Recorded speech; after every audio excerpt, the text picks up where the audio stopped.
It's showtime. Omega sparks. Game breaks. Let's go.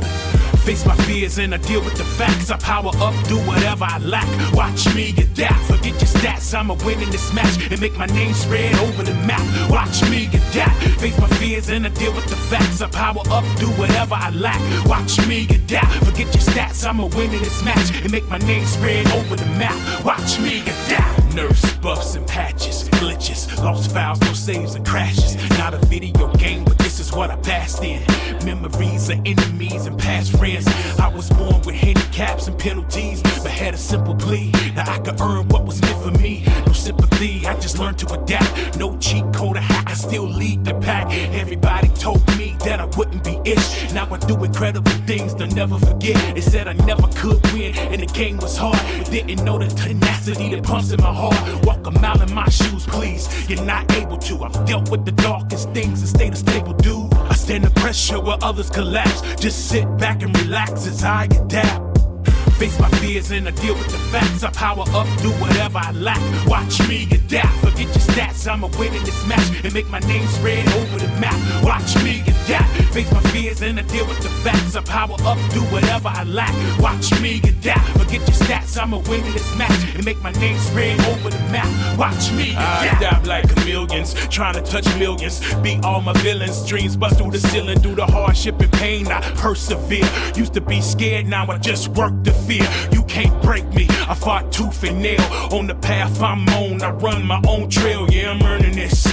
Skills getting permanent, review game tournaments. Respected like a journalist. Knock my hustle, but I'm on a slow grind. If you want the best to hear, baby, it's showtime. No back down, I shine with lines that's sublime and make art from signs for poetry and the rhymes. I'm going live to strive, I got a fiery drive. Giving up and quitting will never be my demise. I stand the pressure while others collapse, so just sit back and relax as I adapt. Face my fears and I deal with the facts. I power up, do whatever I lack. Watch me adapt, forget your stats. I'ma win in this match and make my name spread over the map. Watch me adapt, face my fears and I deal with the facts. I power up, do whatever I lack. Watch me adapt, forget your stats. I'ma win in this match and make my name spread over the map. Watch me adapt.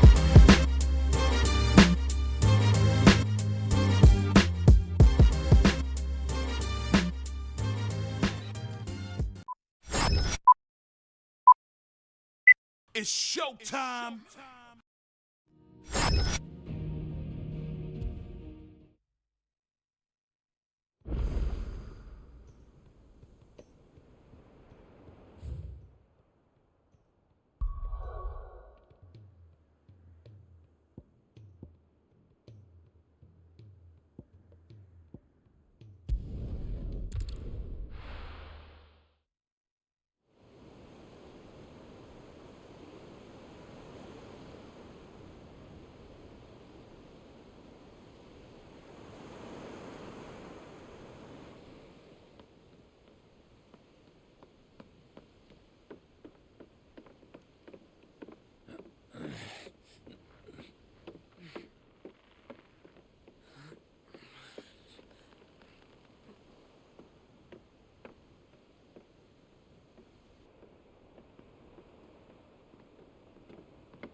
Right, Clive?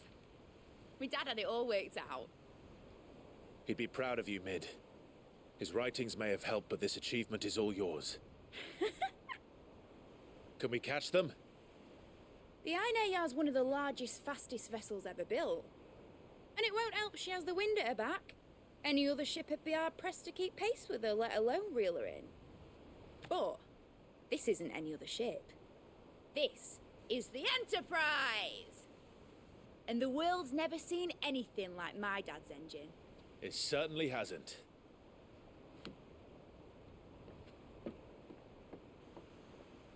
Clive, what do you know of Barnabas Tharm? Only what the bards sing. That he sailed to Ash from southern lands. That it was his mastery of the blade which won him the throne. And that his sword, Odin's sword, can sever the very threads of creation. But don't lose any sleep over a last tilt. We'll do what we must to survive. What we must. The light! I thought this cove was meant to be hidden.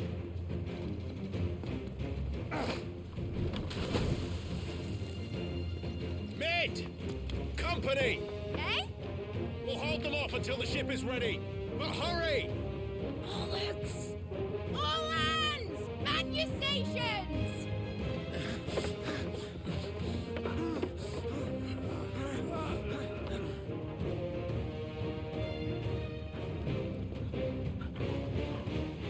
Everyone with me?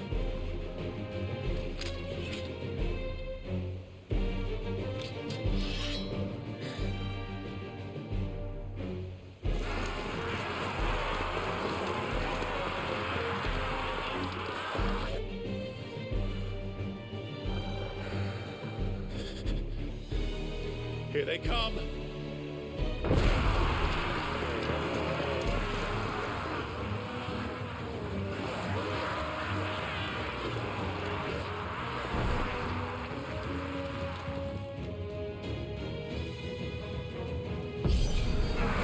Mid needs every moment we can give her.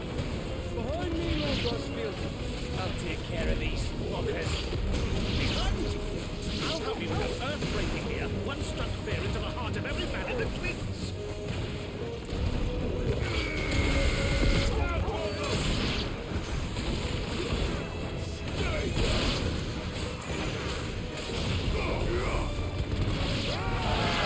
About that offer, girl. How are we doing, Mid? I thought you said that ship was fast. Once you get going, well, that takes time.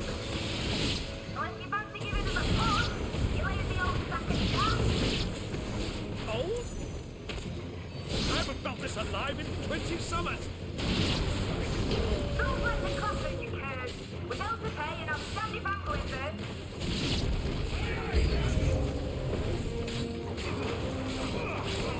Get him.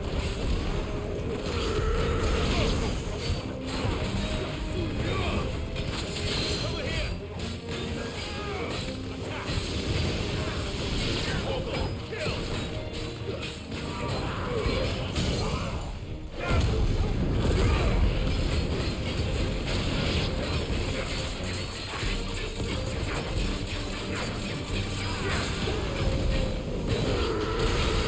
All yours, Tormund. Over here. Let's try. Go for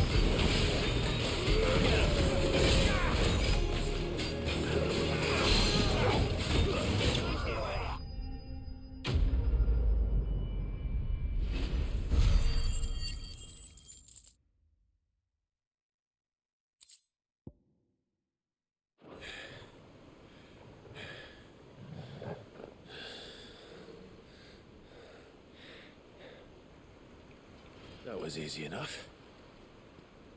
All right, you lousy lot. Get your asses on board. She's ready to sail. You heard the captain.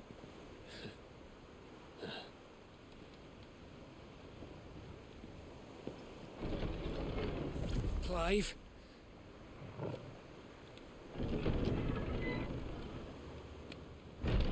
But I thought he was...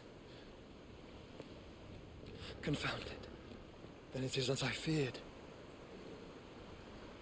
Sleipnir is no man, but a creation of Odin.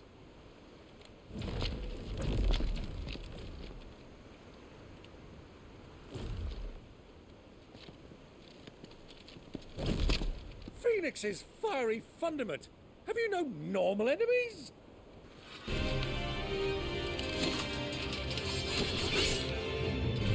Up for another round? Of course we are. Right, Lord Rosfield? A boy, there was a time people called me the Executioner. Or was it my eyes? No matter, heads will roll, all the same. Mate! New plan! You leave! We follow! Follow? Swimming, are you? Oh, bugger me! Weigh anchor!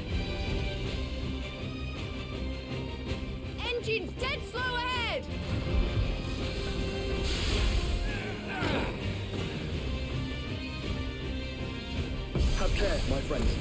'Tis not blood that runs through an Eden's veins. These foes will not fall easily. But they will fall. Like oaks before a woodman's axe. Good thing I brought one! How long are we meant to keep this up? As long as it takes. Unless you have a better idea. Well, I've already killed at least 5 of the bastards. Fuck it. Let's do the lot.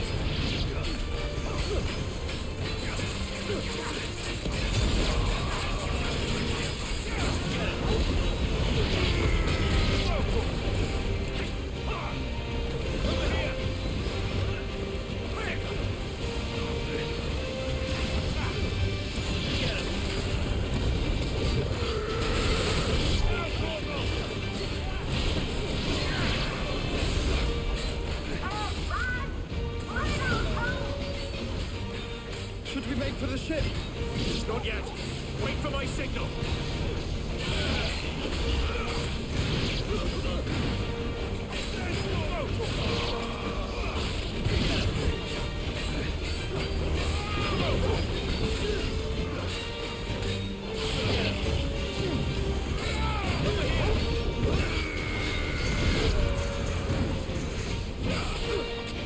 In your own time, Clive!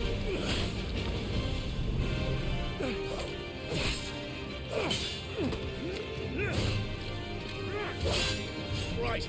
Run for it!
Now, mate! Alright, engine full ahead!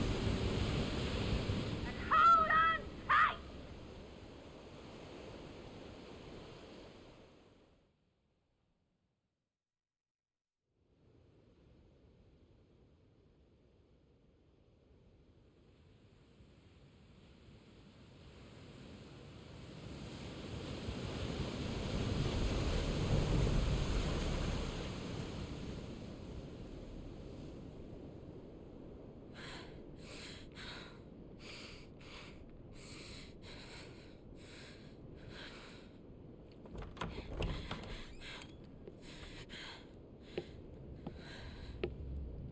What do you want?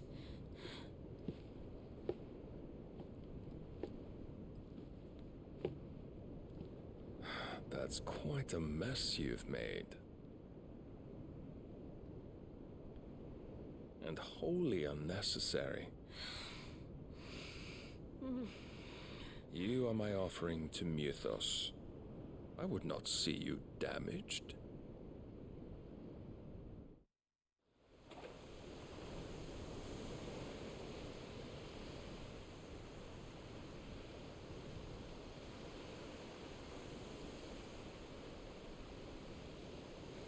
Now back to your stations! Every bell spent treading water puts another league between us and the galleon.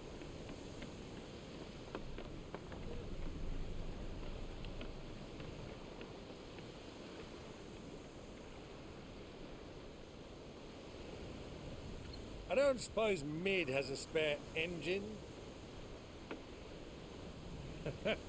Since you rose from the grave, my fortunes have plummeted.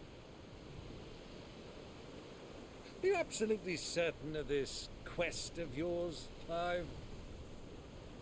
The foes you face are as terrible as they are numerous.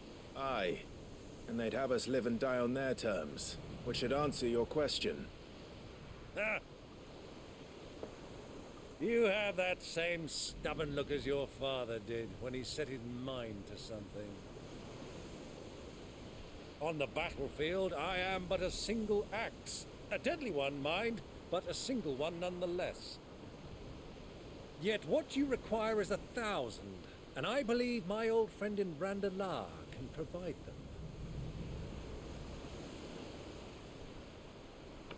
Take care, Clive. I have many more tales of your father's exploits to share. And I cannot very well do that if you're dead. Again. Good luck, Uncle. And may fair winds attend you. As for you, Joshua, take care. I shall do my best, Uncle. Farewell, my nephews. When next you see me, it shall be with an army at my back.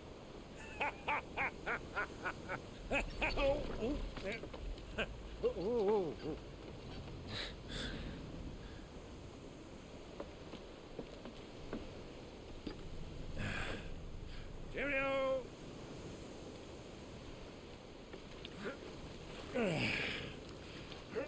Oh, yeah. Do keep up, my boy.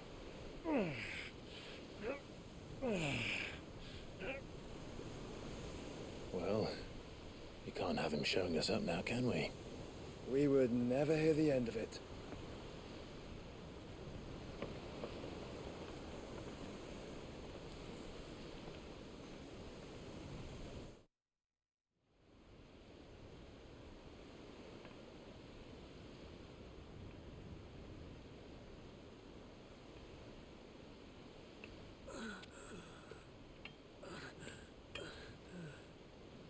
Great God of mercy.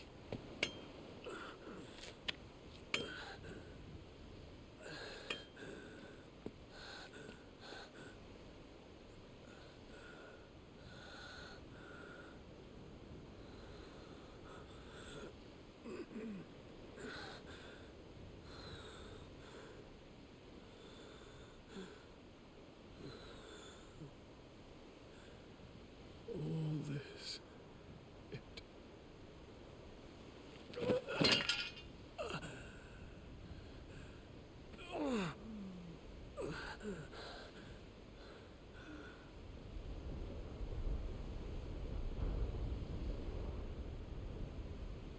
What have I done?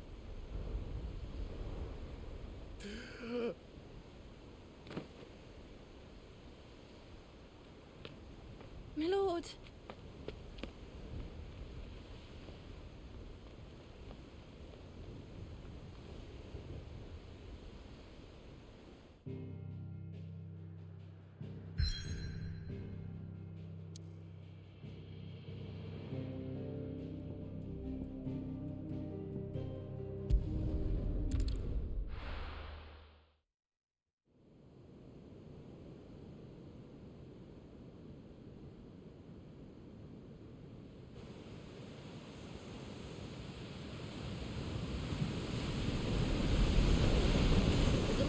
Between here and Waloed, but any ship heading north has to round Zemeckis and put through the Narrow. Maintain our current bearing north-northeast, and we'll catch the Black Galleon before she vanishes again. What's to prevent her from circling around Ash from the south?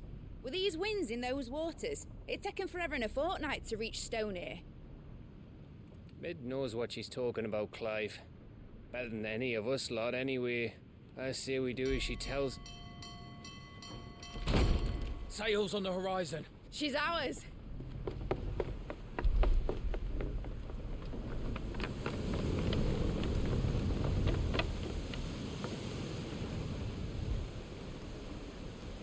Look alive, boys! Full ahead! And keep those furnaces fed! Aye! Do you feel that? Jill. All hands! Battle stations!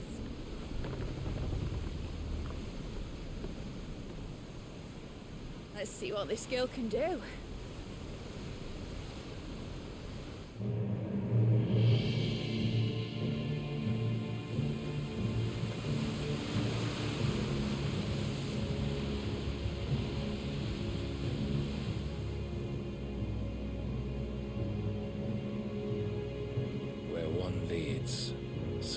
the other follow. The bond of consciousness which joins them, condemning both to the same fate. Yet my every attempt to strike it from their hearts serves only to tighten its hold.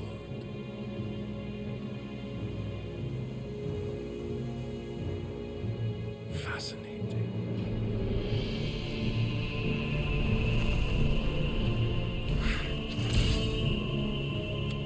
But then, there is naught my blade cannot sever.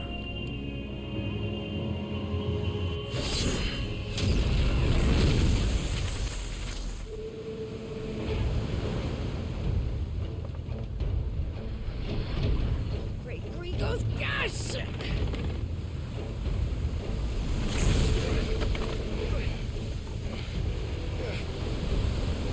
Barnabas. Hard a port! Heads down, you brutes! And brace for impact!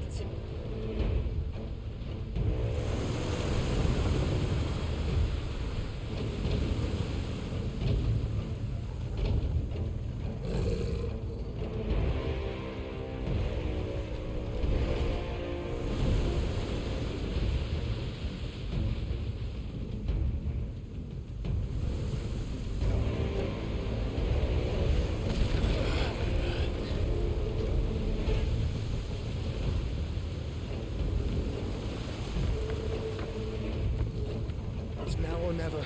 I'll find her.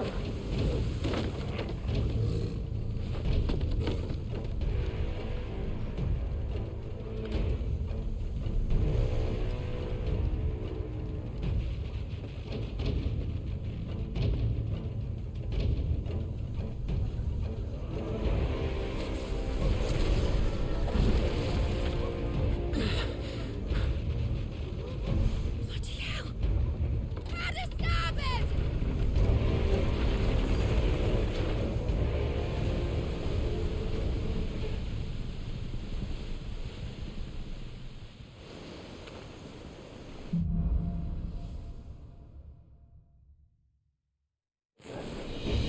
Where did you hide her, Barnabas?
It's at last. I'm all going to die. I'm the first on the bottom of the hill.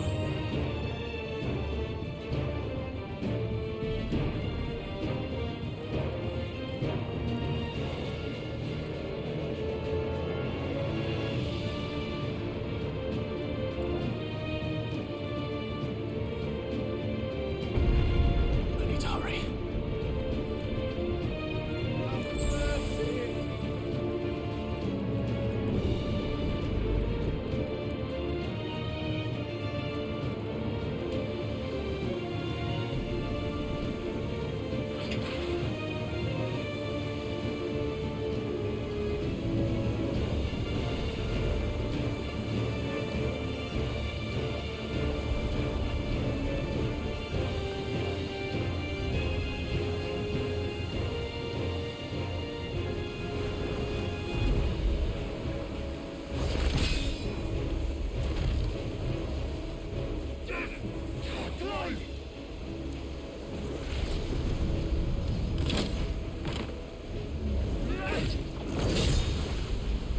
No!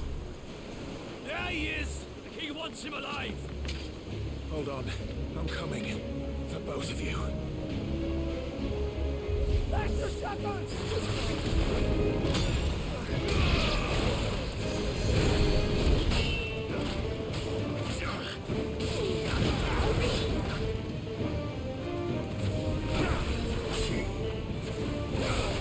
Thanks, boy. Get him! Get him!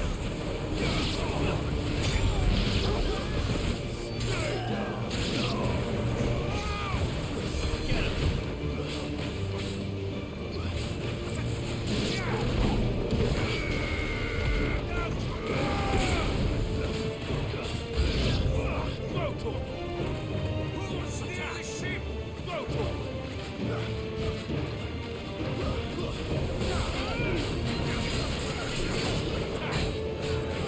Over here! All yours, Torvald. All yours, Torvald.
pain. Get back.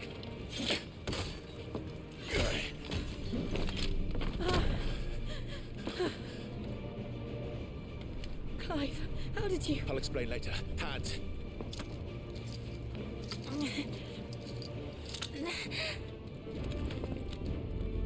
Can you walk? Out of here I can.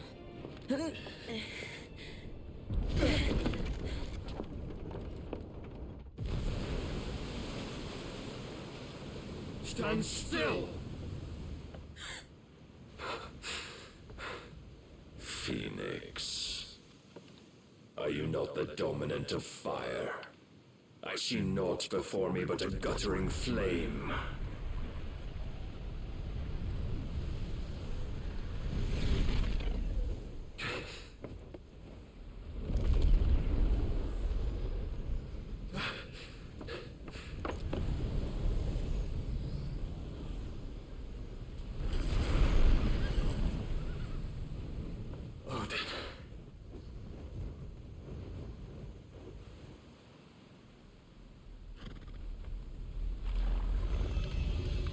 In earnest, then.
Can you go on? I think so.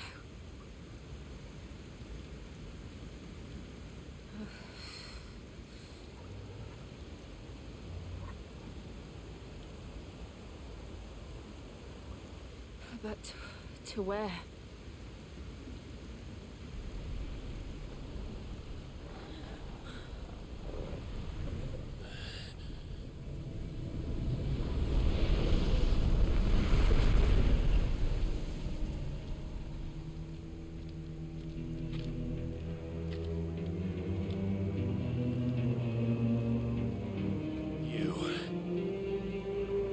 What did you do to Joshua?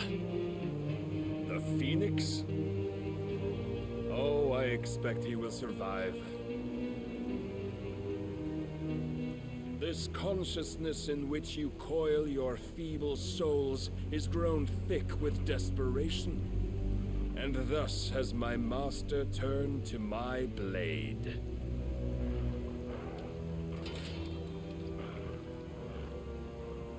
The world will soon be painted in black, and all that live shall gather in death's autumn wake.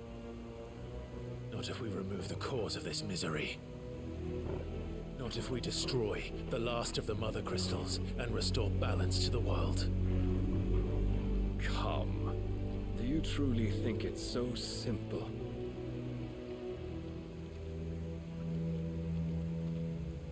The blight is inevitable. Not even the Almighty might stop its endless march. Your efforts will avail us naught. Naught, that is, but suffering. You must embrace the truth, Mythos. Accept your place with the Lord. Keep it. As long as there's a chance, there's a choice. Ever led astray by your blind resolve.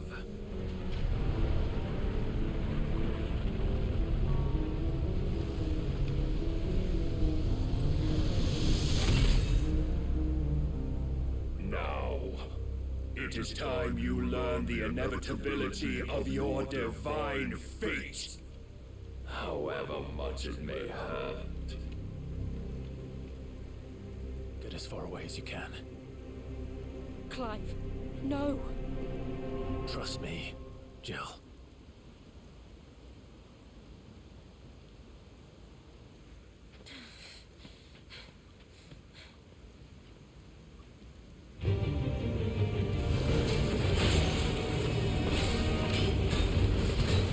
We don't have to do this.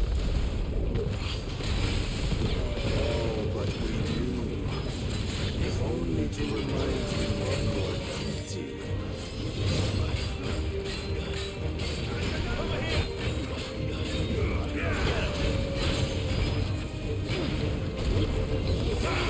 In the short time since our last meeting, you have grown much. But as a vessel, I fear my lord will still find you lacking. Rise, Mythos.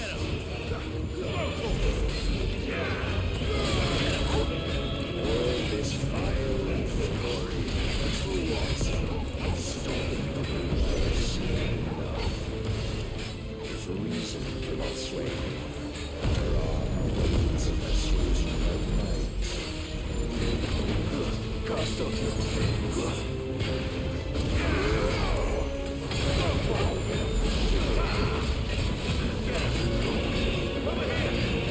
Defend yourself.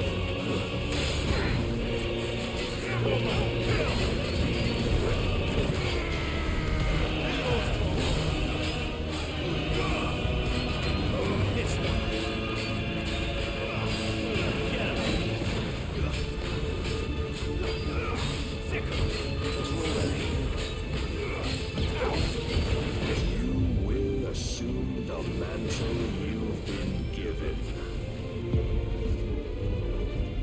And thus is the light of hope severed.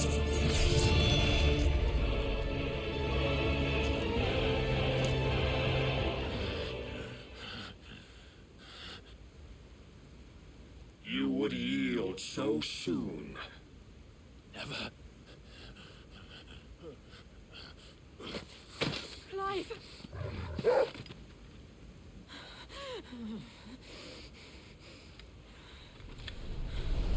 Do you not see? Your iron will weighs you down, dragging you ever further from your purpose. And what is my purpose? Mythos. Who are we? What are the dominants? The breath of the Creator still warm on our lips.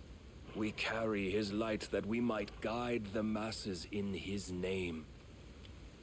We are but mighty acts of God. We are more than that. You would be nothing without what he has granted you. The power we wield is his, and yet every time we draw upon it, it wears away at our very being. It breaks us. It unmakes us, that its immaculate aspect might reveal itself. The icon. It is too much for even his chosen few. Apart from you, Mythos, you wield the might of many, yet your body does not answer for its avarice. What are you saying? What I am saying is that we dominants are a means to an end. We were created for you, that you might drink deep of our strength and thereby fulfill your divine purpose. Which is? To feed. As you would know, could you only look beyond the walls of your prison of self-regard. As long as you choose to ignore this, you shall never penetrate my defenses. Still, you may take solace in the fact that you are not alone in your plight. The chains of volition shackle all of mankind, but there is yet cause to rejoice. For the Lord, in his mercy, has taken pity on his flawed creations, and shall see them restored to their proper forms. And what exactly would that be? Why, loyal servants to God. No. Manners, Lord Rossfield? They are men, like you and me. Albeit ones unburdened by the wills that drive our kind to madness. They are pure. They are divine. You mean to turn everyone Akashic? Not turn, Mythos. Turn back. For too long has mankind been led astray by their clamorous wills. It is time they return to a world of quiet equality, where they might once more know salvation. Salvation! And abandon everything we hold dear! We don't need your salvation. We'll save ourselves, and we'll do it on our own terms. Not yours. And not your gods. With every defiant expression of your will, the tighter the chains of consciousness become. But perhaps that fact may be put to use.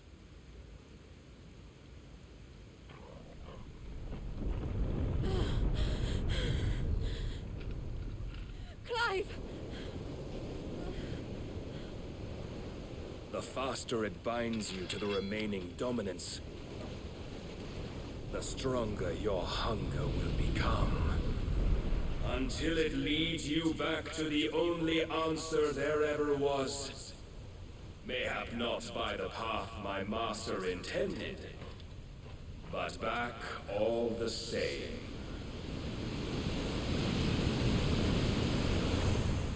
Ash is not far. I could freeze a path. You're in no fit state. Probably not, but I can try.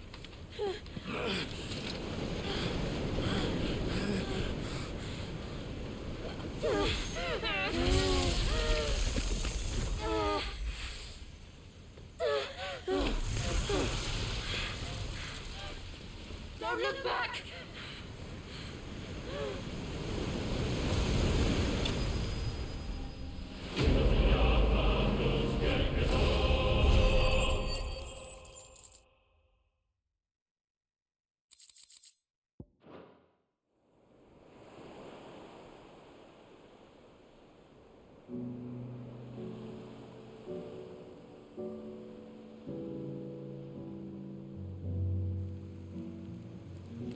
I hope the others are safe. The Enterprise was clear of the gap when we fell. They made it, Jill. And they will have seen the ice, where it led. We need only wait till dawn.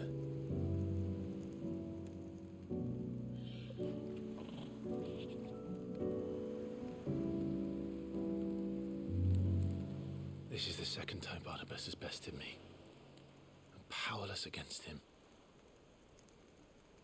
And maybe there really is nothing else for it but to give yourself to his master.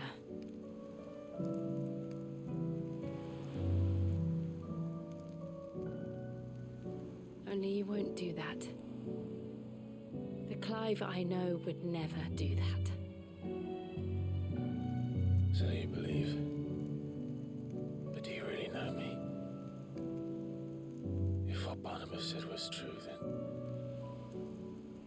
I'm more monster than man. Each time I summon the flames from within, I burn away the things that make me who I am. Do you, though? Think of what you've used that power for, of all the people you've saved. It doesn't matter how or by whom it was granted, only how you choose to use it. And you've chosen to use it for good, haven't you? I've also used it to kill. What if that's my purpose? What if it's all I'm good for?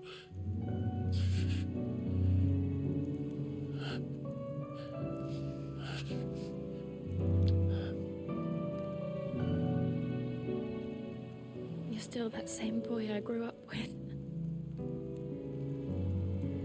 Always so eager to save everyone around you, and yet always so alone. Because you failed to realize the one thing that needed saving most of all. You, Clive. You. You never once took the time to save yourself.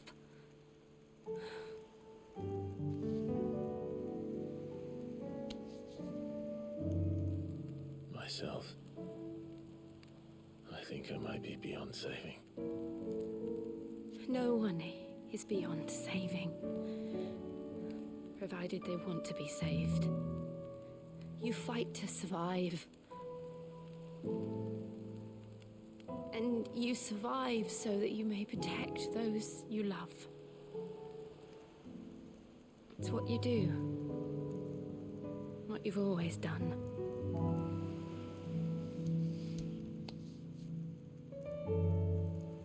And I know you're not about to change.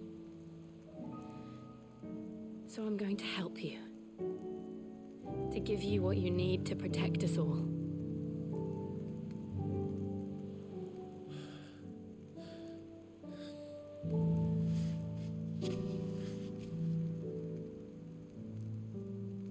Jill.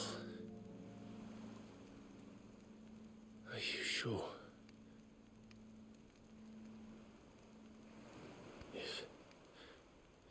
If this is what you want, then...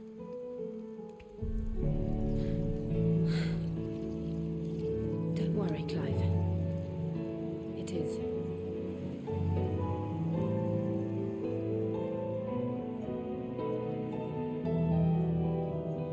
This burden, I'll give you the strength to bear it alone.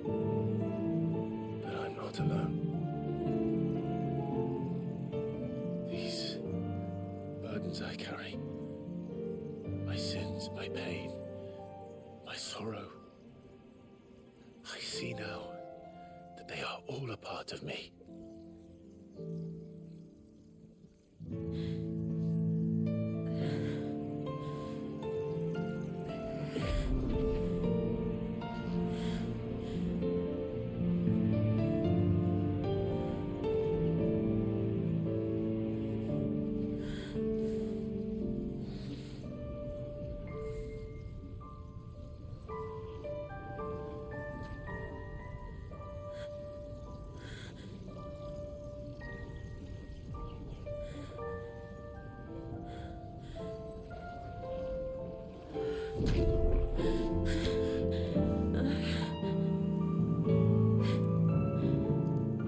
If I'm to continue on, having pledged my life to those I love,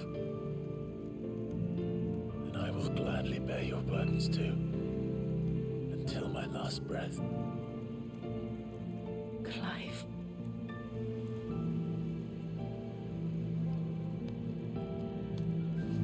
I promise you, Jill, we will find a way to escape this fate. Find a way to save each other.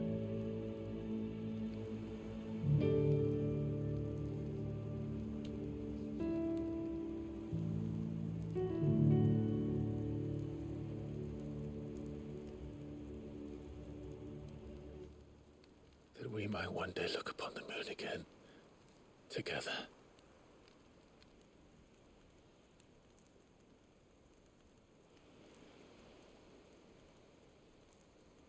And I promise you, Clive, that I will be there, no matter what you must become. I know.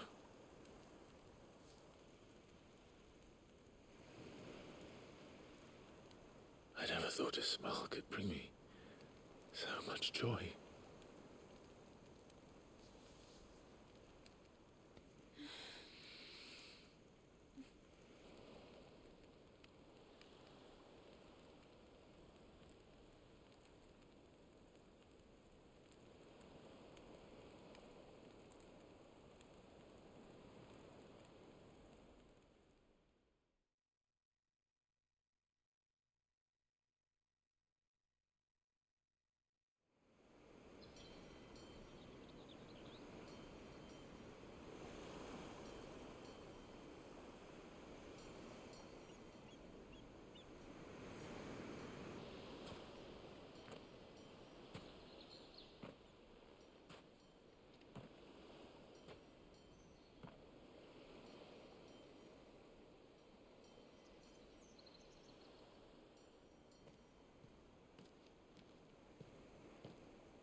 What of Barnabas?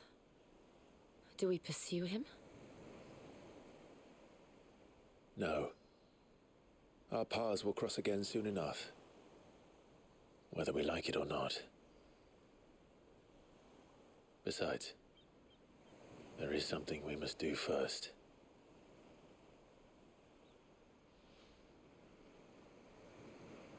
Of course. Drake's spine. The last Mother Crystal. The Einherjar is at the bottom of the sea. Waloed won't dare move on Storm without her. But they know we're coming now. We'll need a plan. And a damn good one at that. Then let's go home and find one. Ash will have to wait.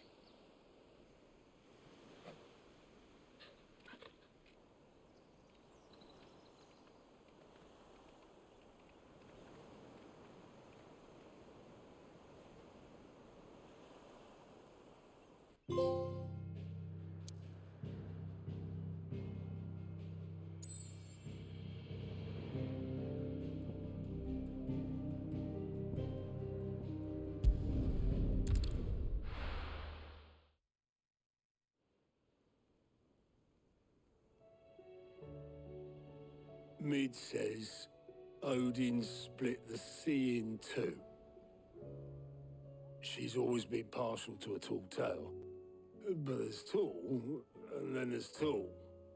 I struggle to believe it myself. I see your uncle isn't with you. He stayed with the Enterprise.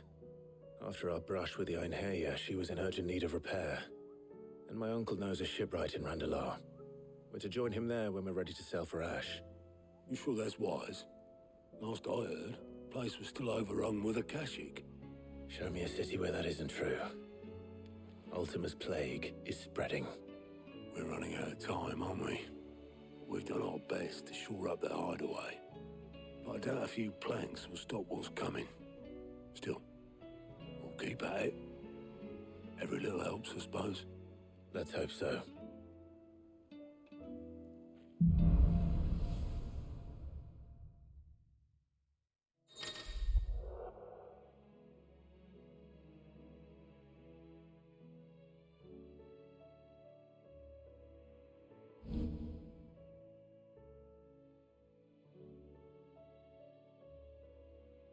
should visit Joshua. Assuming Talia will allow it.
Clive!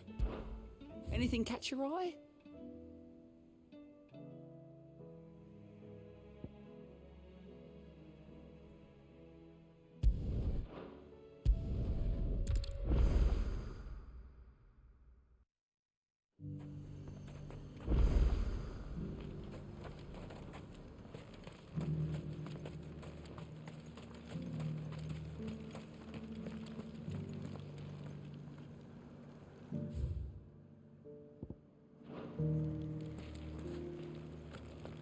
There were ghosts at the gates not days ago.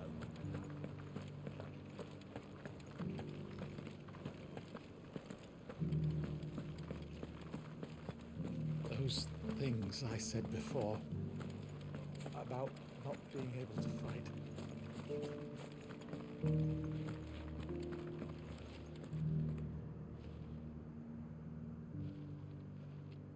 Oh, Clive. What am I to do? My wards and I may soon be without a home. What's happened? The High Cardinal has descended from his lofty throne and taken up residence here in Northreach. The High Cardinal? Leader of the Council of Elders, second only to his Radiance at the head of the Imperial government. Not that any of those things still exist.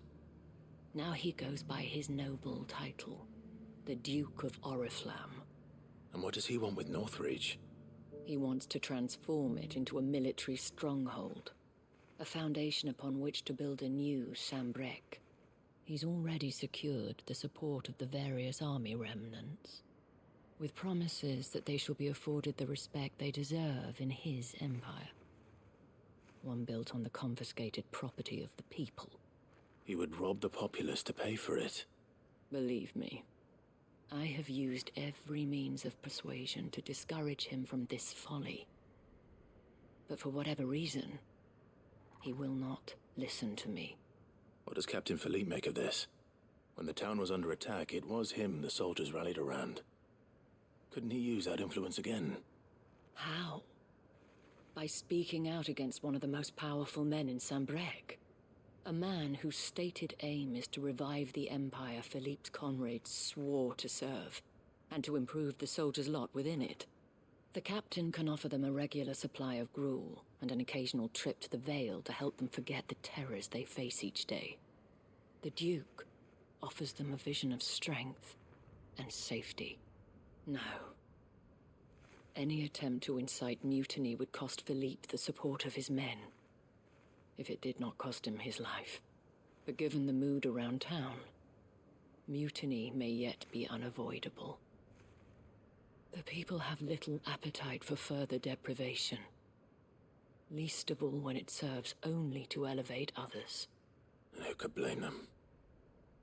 Clive, would you appeal to the Duke on my behalf? For your services to Northreach, you have the respect of the soldiers, and they will take you to His Eminence if you ask them. And unlike Philippe, no bonds of loyalty prevent you from speaking your mind to the man. Well, will you try? You could hardly fare any worse than I did. I'll see what I can do. Thank you, Clive. Tell me then, where will I find this Duke of Oriflamme? In the garrison? Overseeing the troops, yes. All right. Wish me luck.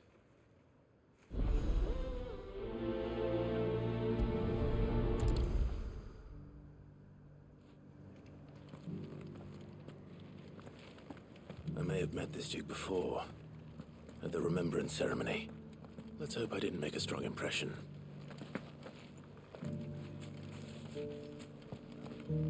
Those things I said before about not being able to fight. You didn't mean them. I know. You needn't fret, man. The creatures have been dealt with. Yeah, but what if they come back?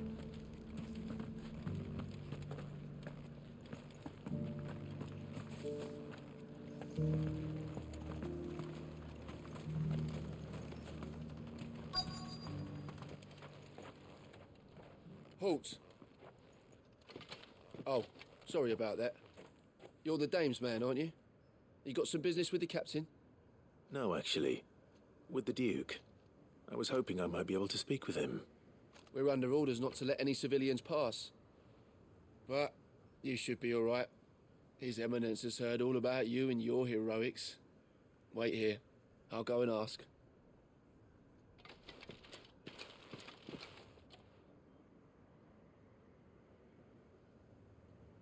So, you are the sellsword who lent his aid to the garrison.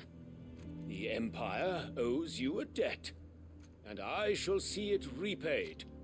But tell me, is it wealth that you seek, or favor? Neither, Your Eminence. I thought only to inquire about your plan to turn Northreach into a stronghold. Ah, I see. You are worried the expanded garrison will render your services redundant. Yet you needn't be. A proud fighting man like yourself shall always have a place here. Pride of place, in fact. For too long has the contribution of the noble soldier been under-reckoned. But no more. For it is they who shall see the Holy Empire rebuilt, beginning right here in Northreach.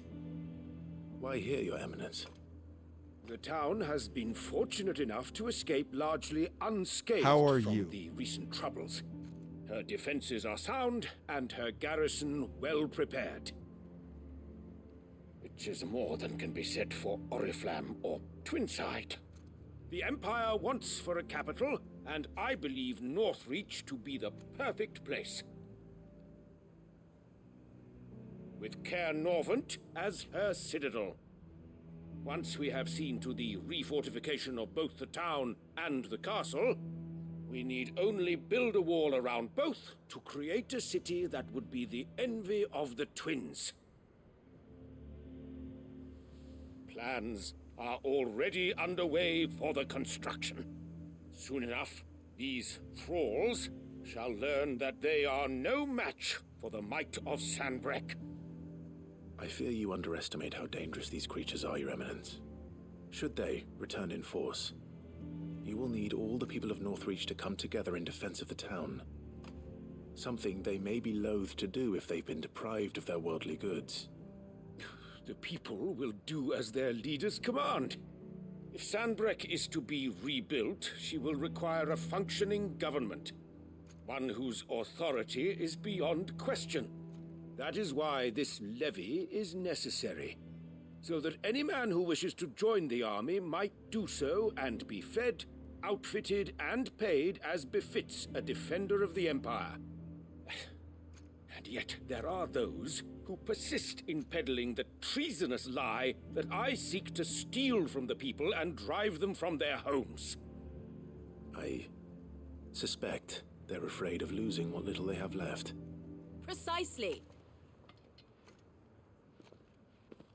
The common folk have little and less, and you mean to deprive them of even that.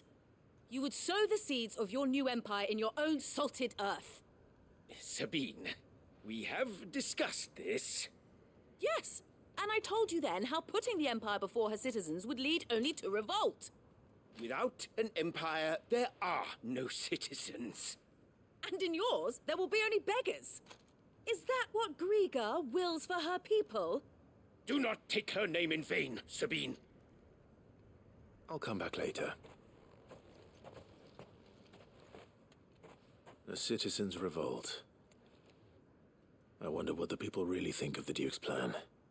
It wouldn't hurt to ask them, I suppose.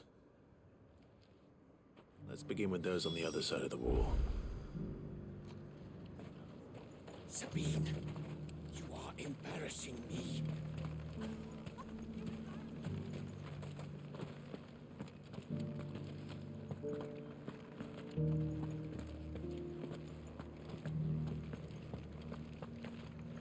You needn't fret.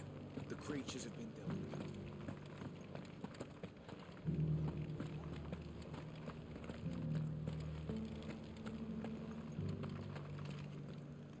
All right there. What is it you're after, sir? Just your opinion, actually. I wondered what you thought of the Duke of Oriflamme. Oh, him. Not much. None of us traders do. It's thanks to nobles like him that we had to set up shop this side of the wall in the first place. Couldn't have the rabble getting any closer to the holy capital, could they? And now he's trying to drive us out completely, threatening to take everything we got from us if we don't clear off. If the dame said she wanted him run out of town, I'd be straight through that checkpoint, tar bucket in hand.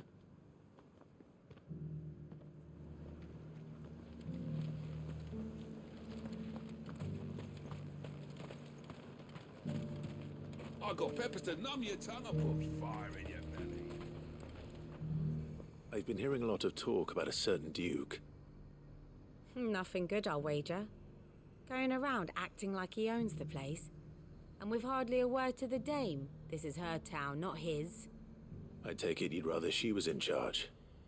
As far as I'm concerned, she still is. Just need his eminence to sod off back to Oriflamme.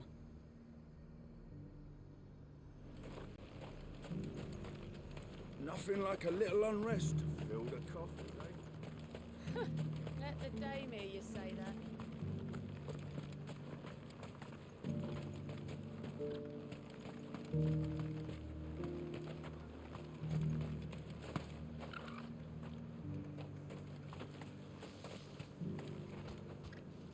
A question, if you don't mind.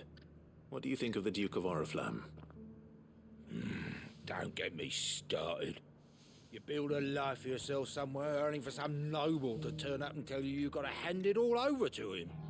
If he thinks his name and his chains give him the right to empty our purses, he's in for a rude awakening. We'll do whatever it takes to keep what's ours. Whatever it takes. Well, the people seem united enough. What about the soldiers?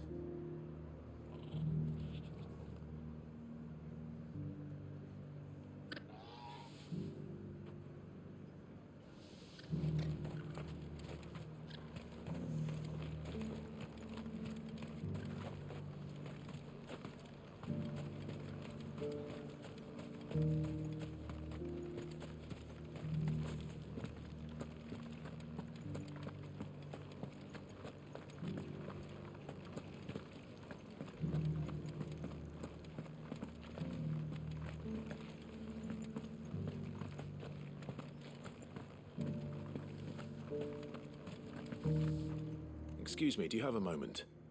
I wondered if you'd mind sharing your thoughts on the Duke of Oriflamme. Well, he's made a lot of enemies coming in the way he did. But I mean, look around us. You can see the state the realm's in. The traders might not like having the screws put on them, but if they volunteered a few more of their hard-earned gil before things got bad, maybe they wouldn't have to. I think the Duke's got a point when he says rebuilding the Empire's the best way of making sure we're all protected. And if that means people who don't know one end of a sword from another have to make way for those who do, well, that's just how it goes.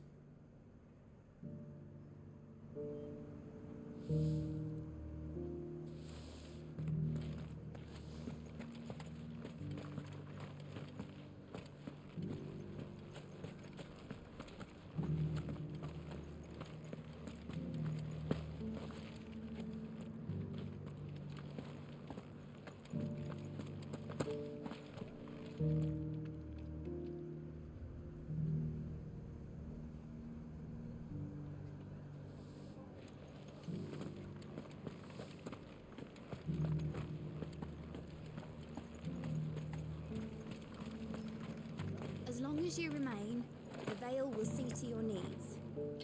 You're the one who was talking to His Eminence. On the dame's behalf, yes. I was trying to persuade him not to take the people's goodwill for granted, but it seems my words fell on deaf ears. What do you think of his plans? I'm a soldier, mate. He tells me what to do, not the other way round. Listen, I've got nothing but respect for the dame, but I've got a family to look after. That's where my loyalties lie, not with the town or the Empire, but with my wife and children. If the Duke can get us the men and the equipment we need to fight off those blue-skinned bastards, I don't care how he does it.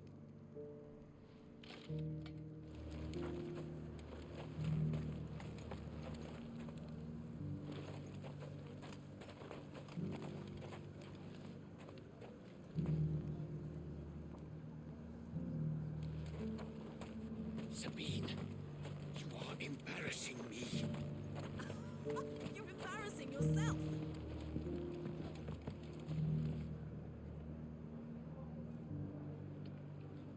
I hear the Duke of Oriflamme plans to turn this town into some sort of fortress.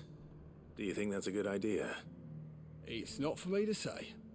All I know is that unless the Emperor orders me otherwise, His Eminence's word is law. Look, no one likes all these taxes and tariffs, but empires don't come for free. Once Sanbreque is back on her feet, we'll all reap the benefits.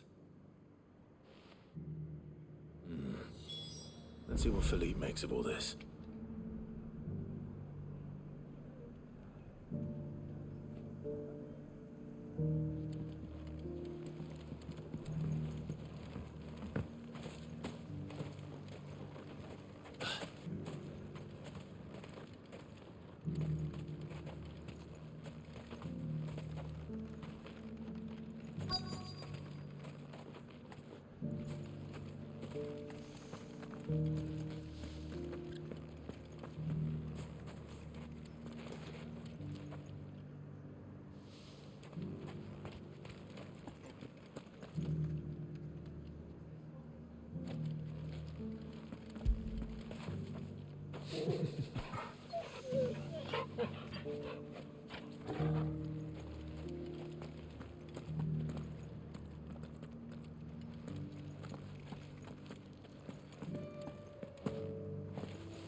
Captain, do you have a moment?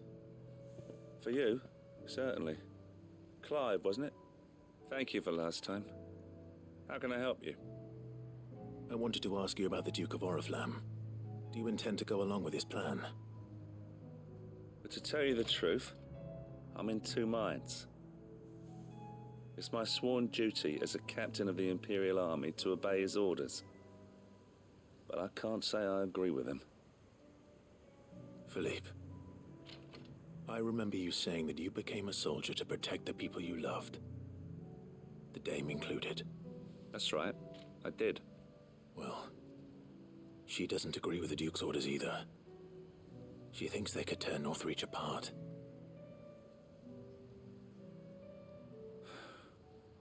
And she's probably right.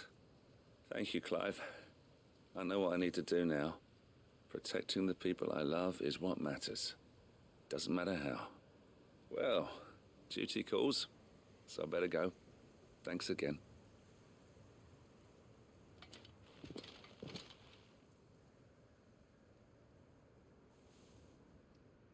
It seems Philippe wants to do the right thing at least.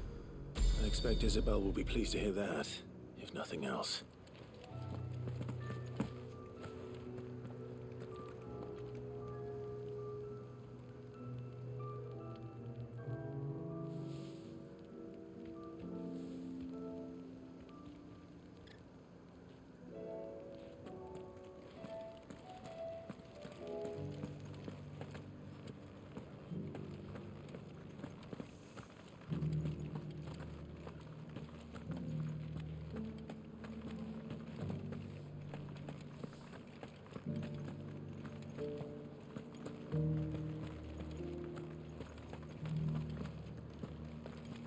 You needn't fret.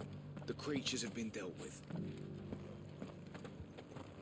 Those things I said before about not being able to fight.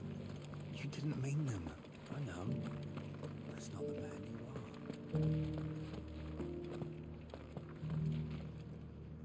are. Ah, Clive. How did you fare? Were you able to speak with the Duke? I was, but...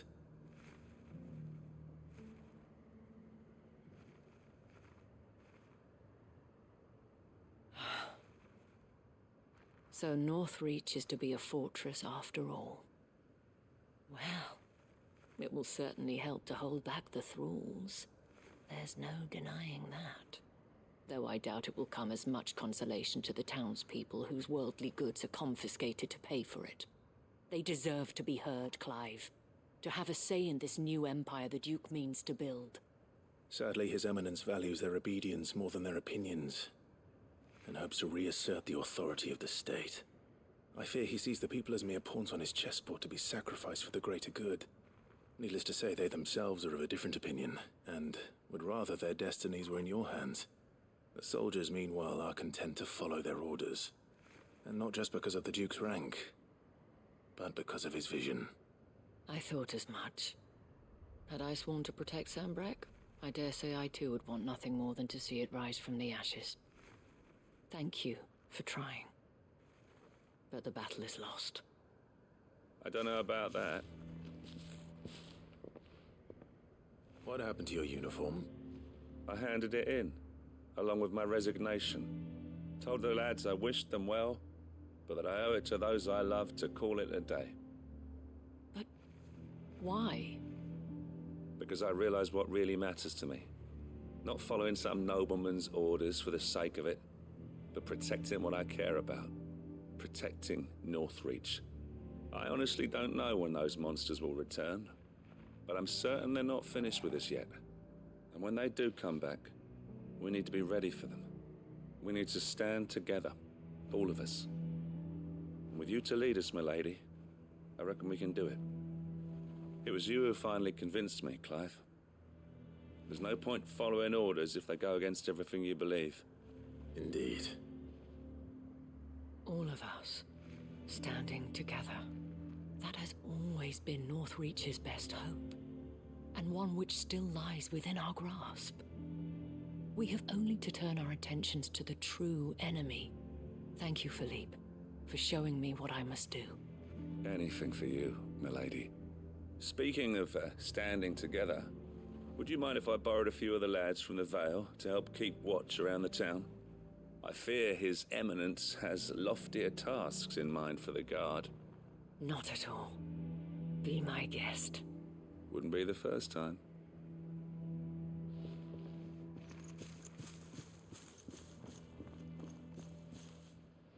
There may be hope for Northreach yet, especially with men like you and Philippe to champion our cause.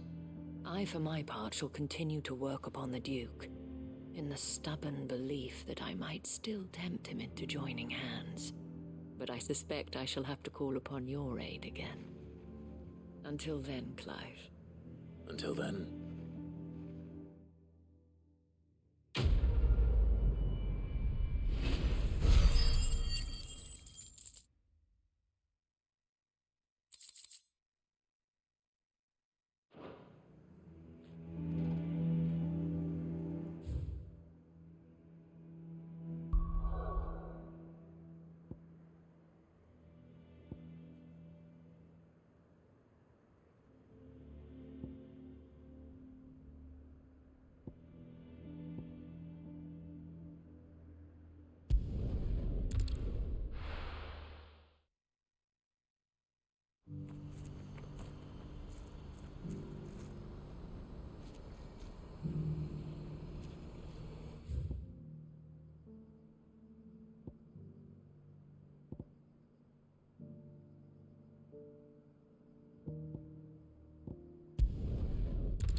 Clive! To what do I owe the pleasure? I just wanted to see how the town's been faring since you brought everyone together. Since we brought everyone together, all is absolutely wonderful. Conrad and Natalie's hands remain safely away from each other's throats, and firmly at the helm. Our stores are full, and the bandits still too disorganized to raid them. Just as the good Lady Jane and Lord Underhill intended. Are you a lord? Lubor's going to be one too. They're going to make him the Lord of Dalimil, because of how he stopped all the grown-ups from fighting. It's the mayor of Dalimil, dear child, and the vote hasn't taken place just yet. But if the people wish me to lead them, I shall. And my first act will be to build a school so that menaces like you two learn not to interrupt your elders. Speaking of menaces, there may be a rather worrying one just over the horizon. May there indeed. I'm afraid the example Conrad and Natalie set in putting aside their differences and presenting a united front might have caught the bandits' attention. And they might have elected to take a similar approach. They have formed what one could call a League of Outlaws, and they grow more organized by the day. We'll fight them all off just like last time, no matter how many of them there are. Won't we, Lubor? Of course we will. If we continue to work together, we can overcome any challenge we choose to face. The longer we avoid facing this one, the more difficult it will be, until the only way to overcome it might be to run for the hills. Our best hope is to nip these efforts at organization in the bud, by finding those ne'er-do-wells who have yet to join the cause, and ensuring that they never do. Perhaps a certain Lord Underhill might be willing to lend us his aid once more?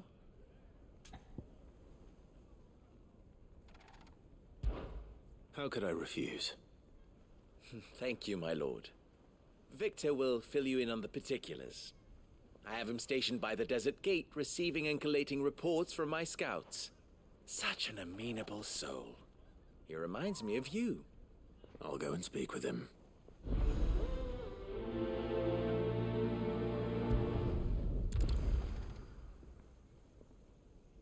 What's the difference between a lord and a mayor?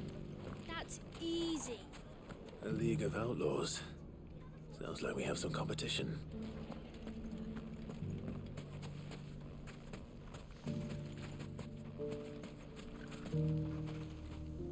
Still in Dalamil, Victor? Ah, Sid.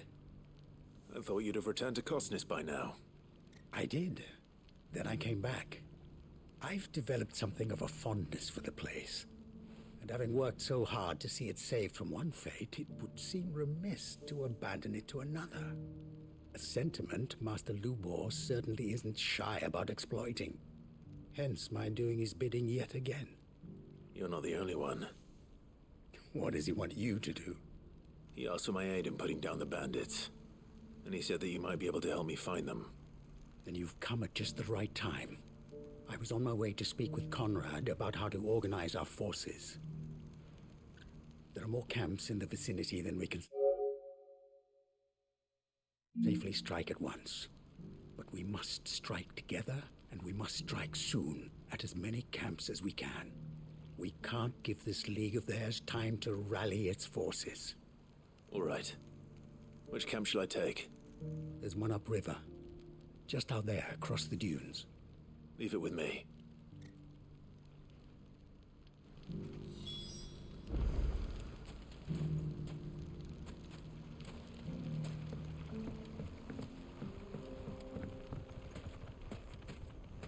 Those ne'er-do-wells want to band together. Let them.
must be the camp Victor mentioned. Come on then, Toggle. That's him! The one who killed Locke and Fingers! Take his head off! Over here! Go, Toggle! Over here!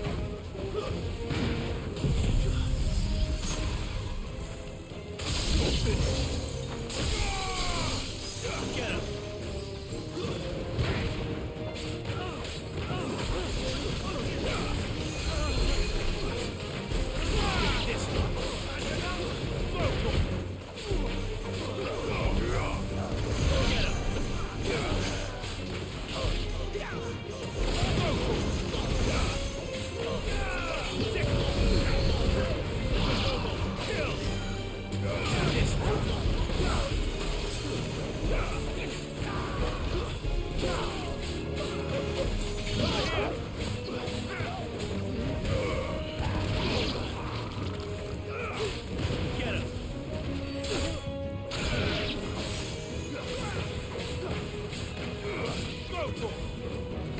It's over.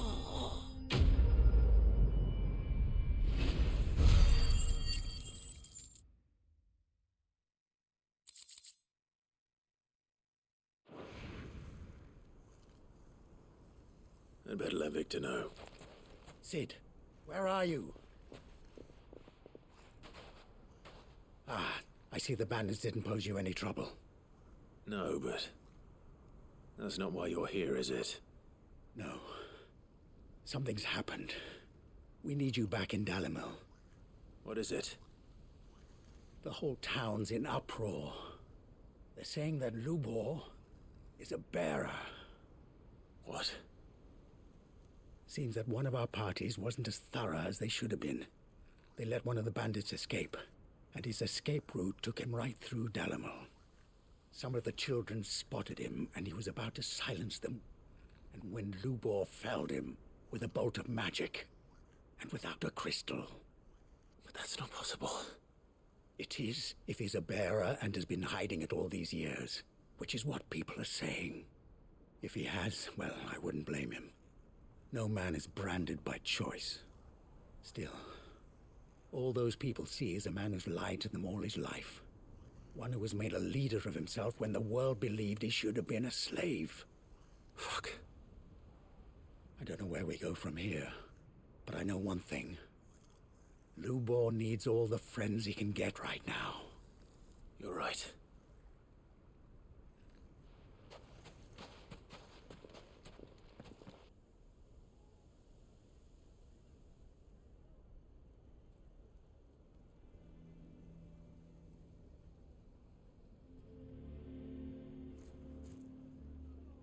And now everyone knows. I made it a habit to keep a crystal close at hand for just such an occasion. And when that occasion arose, I forgot to reach for it. Well, it was bound to come out sooner or later. We're sorry, Lubor. We tried to keep running, but we just couldn't anymore. There's nothing to be sorry for. I rather enjoyed playing the hero for once. All that matters to me is that you two are safe. Look at him talking to his betters like it's nothing. All lies, I'll wager. Just like the ones he fed us all these years. Once people make up their minds, it's hard to change them. We need to do something, and quickly. Convince the people not to let their prejudices blind them. Convince them that nothing has changed. That their enemy lies outside these walls, not within them. You're right. We should speak to everyone. I'm glad you agree. I'll handle the townsfolk. I'm a Dalmec born and bred. They listen to me. You head to the tavern. Make Conrad and Natalie remember who Lubor really is. They know that Lubor and I are friends. I might not make for the most impartial of interlocutors. Lord Underhill of Randalar's League of Merchants, however, is a trusted and impartial mediator of note. I'll do what I can.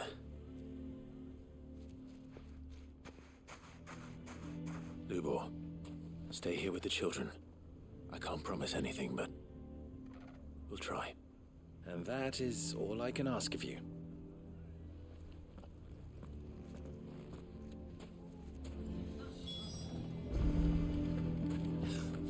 Why are you taking the bearer's side? Why do they always have to make such a fuss outside? You all along that he was playing us.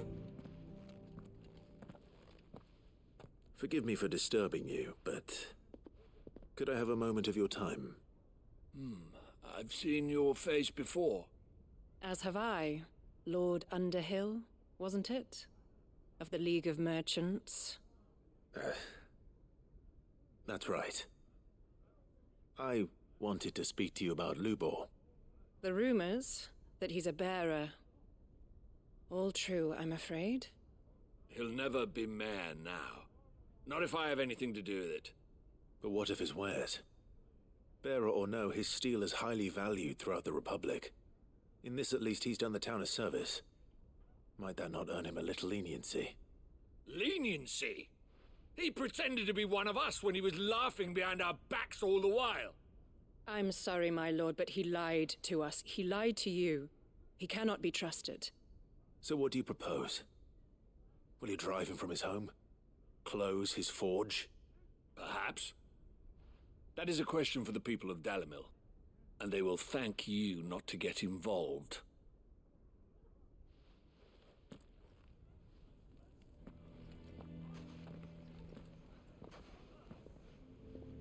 The townsfolk have made their minds up. There was nothing I could do. Nor I. Conrad and Natalie refused to consider anything but their own wounded pride. You never know. Once their anger is cooled, they might see things differently. For now, we should report back to Lubor. All right.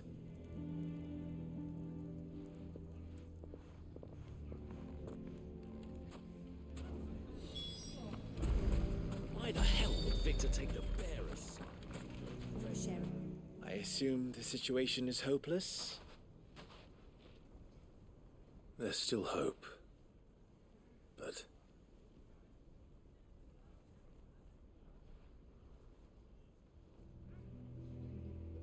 But perhaps not in this lifetime, I think it's fair to say. You mustn't think like that, Lubor. Give them time. They'll come around. We'll talk some sense into them in the end, you'll see. No, you won't. And your efforts would be better spent elsewhere. But Lubor... Rosina would often tell me that steel does not lie, that a blade is a reflection of the smith who forged it. To yourself be true, that was her point. Rather an ironic one when you consider that her life was taken with a blade of her own making. But I do not doubt that she was always true to herself and what she believed in, right to the end. And so must I be. I must do what I know to be right, no matter what others might think of me. And now, I know what that is.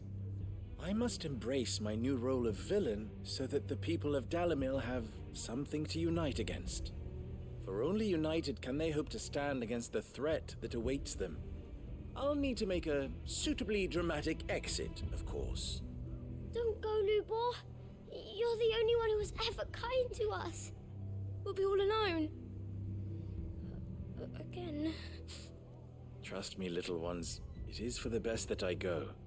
Not only for the town, but for you, too. How could it possibly be for the best? These children need you. The least you can do is give the townspeople a chance to change their minds. They would not take it, Victor. It's over. Over, you say? And so just like that, you're going to throw this town and these children to the wolves? I thought you were better than this. But it seems you had me fooled as well. Victor.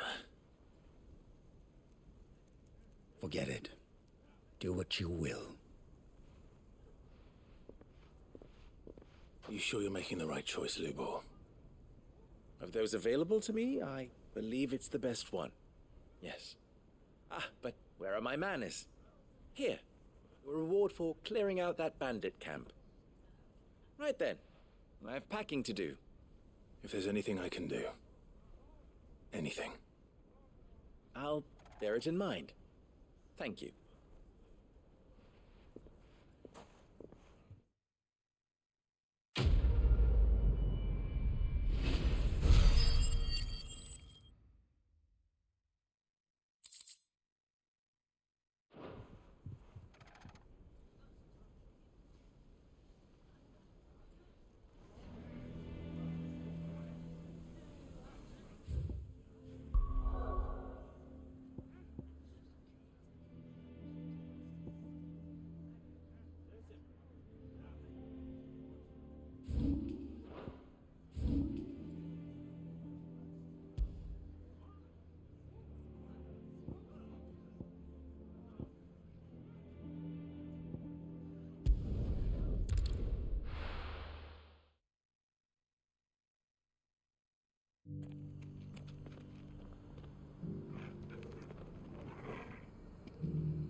Lord Rosfield, is there aught the Undying might assist you with this day?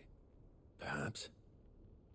My brother said that your order was helping him with his quest to uncover Ultima's origins. Have you learned anything of note since last we spoke? Little and less, I regret to report. I see. Be assured, however, that we will not rest until the truth is known. Even now, our archaeologians scour ruins in every corner of the realm for traces of Ultima's touch.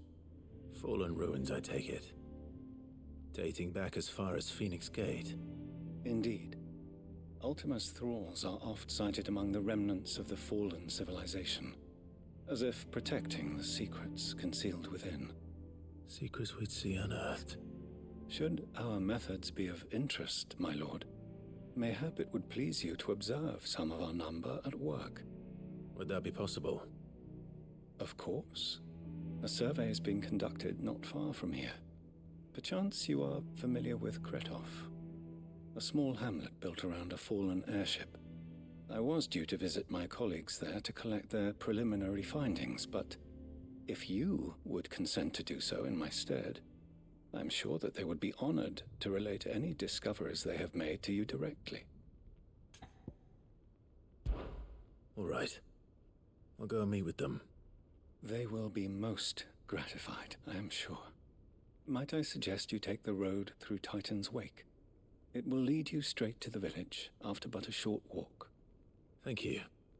I will. I wish you a safe journey, my lord.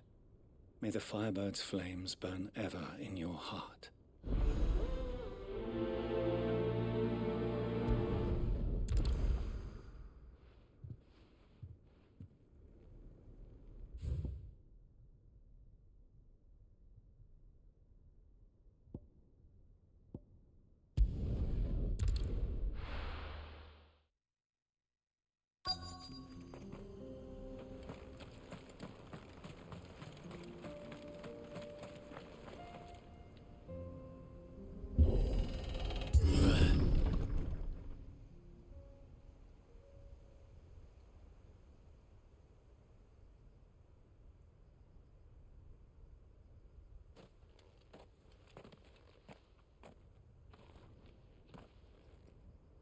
Oh no.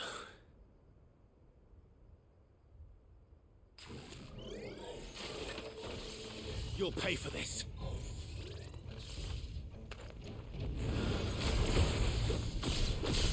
There may still be survivors.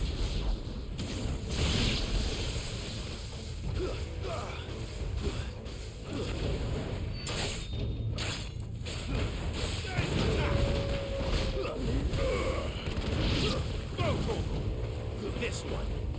Attack!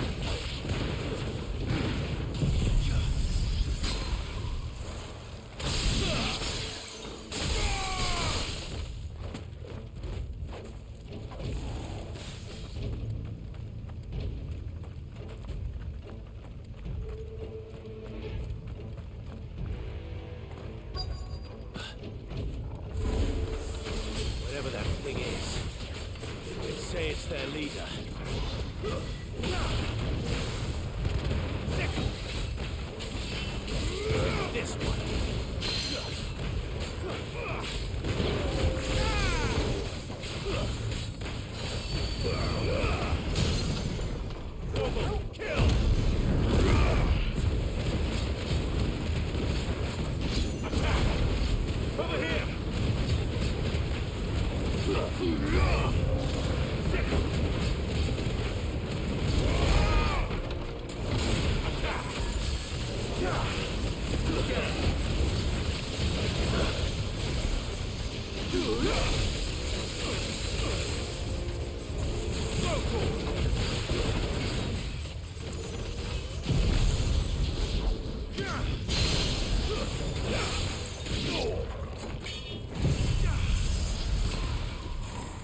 Should have stayed in the past. These must be Cyril's colleagues. You have our thanks, stranger. Who are you? Ah, forgive me, my lord. I did not recognize you. You are Lord Rosfield, are you not? We are archaeologians tasked with surveying this site. When the echoes appeared, our brothers here occupied their attentions. Thanks to them, and to you, we were, for a mercy, able to see our duty to its conclusion. You call that a mercy? Your brothers might still be alive if you put their safety before your duty. Surely this survey wasn't worth dying for. We are charged with uncovering Ultima's origins. A duty of the highest import, as I'm sure you will agree. And you think your dead brothers would agree with you too? I know they would. They gave their lives for the cause, an honor to which all Undying aspire. Now, to what do we owe the honor of your presence, Lord Marquis? Cyril told me of your work here, and I agreed to collect your findings in his stead. I see. That is most kind. Pray, take them then, with our humble thanks. May the Firebird's flame burn ever in your heart, as it does in ours.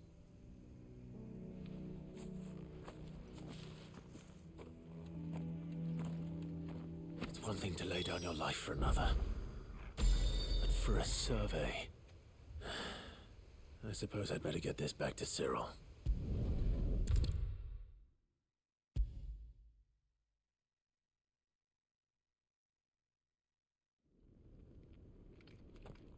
Ah, you are returned, my lord. I collected your colleagues' preliminary findings. Here, take them.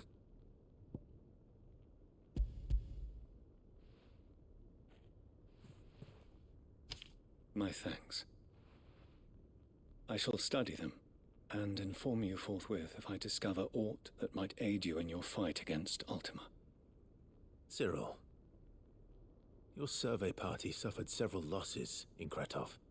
Losses which could have been avoided, had the others not chosen to complete their work, instead of saving their friends. Were these your orders? No. This was their choice. Every Undying devotes his life to the service of the Phoenix.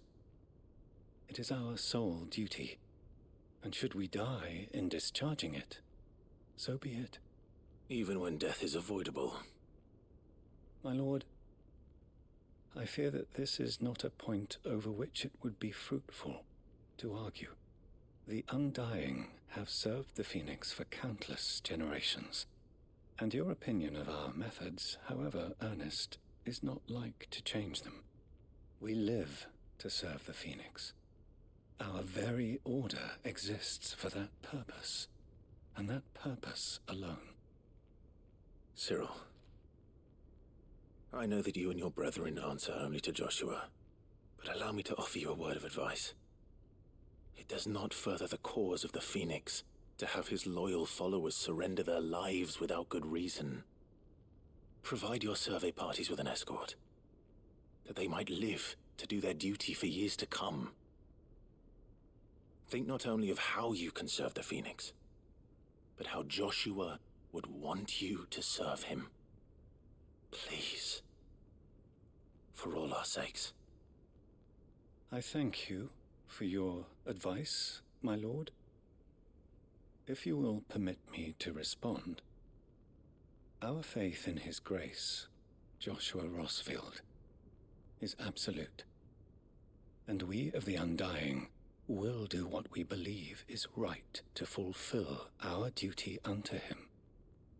As first shield to the Phoenix, I am sure you understand what it means to do one's duty. I do.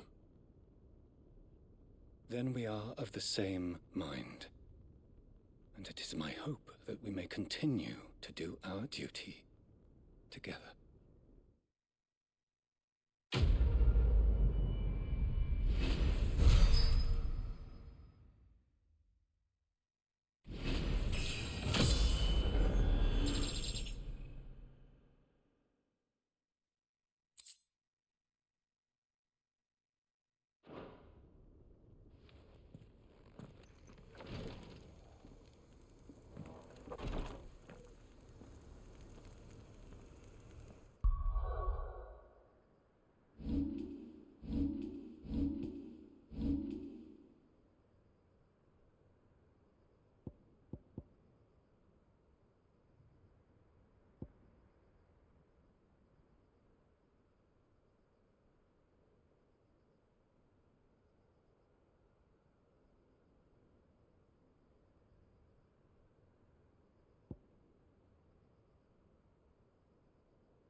Ah, Clive, I was just about to send for you. I'd like you to take something to Sir Wade up in Eastpool. Seeds for planting. Thought it was about time they started growing their own food. I'll keep providing them with whatever they need in the meantime, of course. But if Eastpool's going to survive, it's got to be able to fend for itself. As have those poor bearers. They've lived their whole lives in servitude, but now they're their own masters. Small wonder they ain't got the foggiest how to provide for themselves. So it's up to us to teach them. And if you're wondering why you, well, the Wagoneers taking supplies up that way have been coming back with more and more reports of Akashic around the village of late. Sir Wade's putting a brave face on it, but I think even he's starting to worry. And if he's likely to share those concerns with anyone, it's you. All right. Thanks. Wouldn't there? That should be enough to keep him in Gazal Greens for a few years at least. Gazal Greens? Not the most mouth-watering crop, I'll admit. But they're hardy, they grow fast, and they fill a hole. Better that than something that'll wither away at first frost. And chocobos love 'em too, which is no small thing. When I say all of us need to pull together to get Eastpool back on its feet, I mean all of us. They ain't exactly succulent, but cook 'em right and they're just about bearable. I'll take your word for it. Anyway, Sir Wade'll know what to do with them. And if he don't, well, I'll go up there and show him myself. I'm sure you will.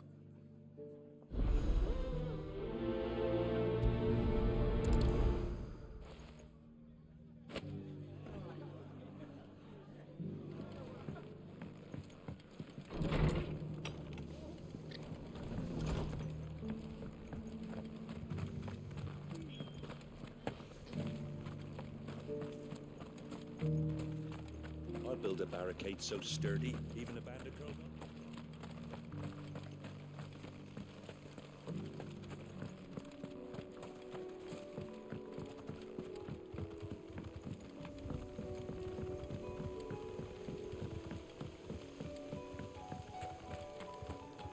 Can hardly make out a bloomin' thing. Oh, for a sunny day.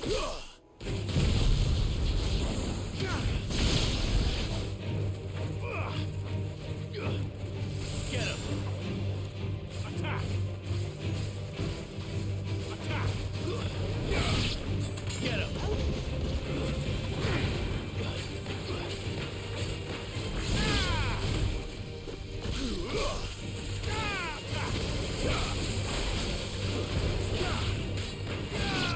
Get him!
Get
Over here!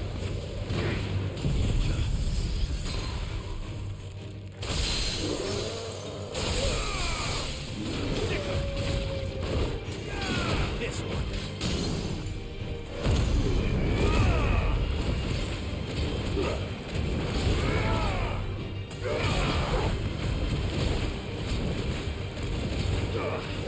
Over here! All yours, Torvald! Get him!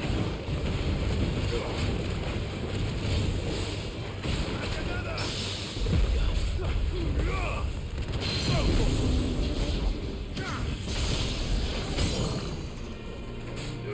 Get him! Go for it! All yours, Torvald!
This one's awake.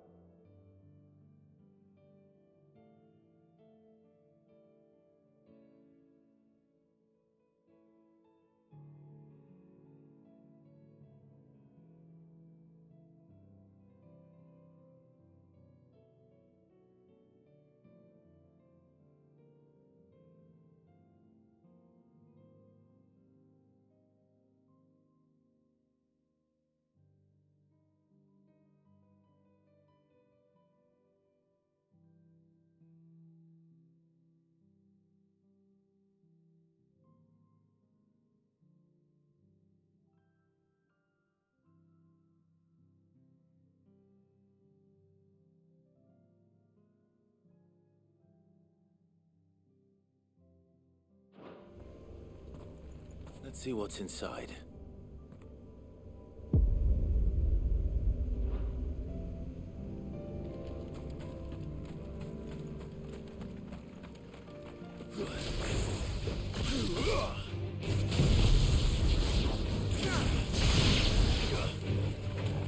Get him!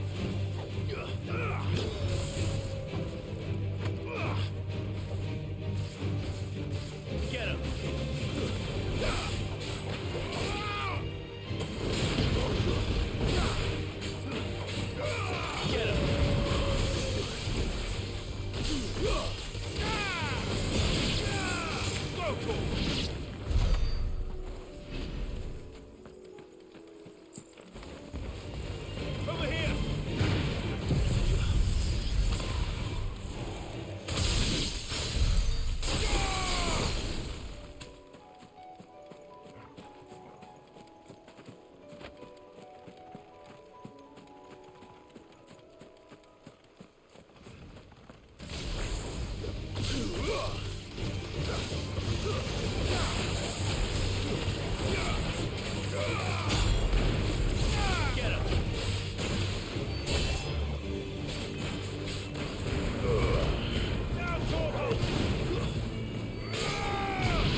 I heard the Guardian saying we're supposed to grow our own.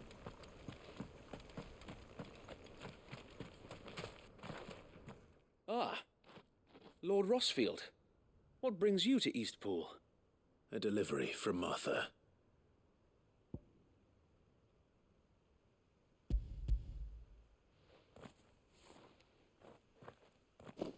These are Gizal green seeds. Martha's keen to cut the apron strings, then, is she? I jest, of course.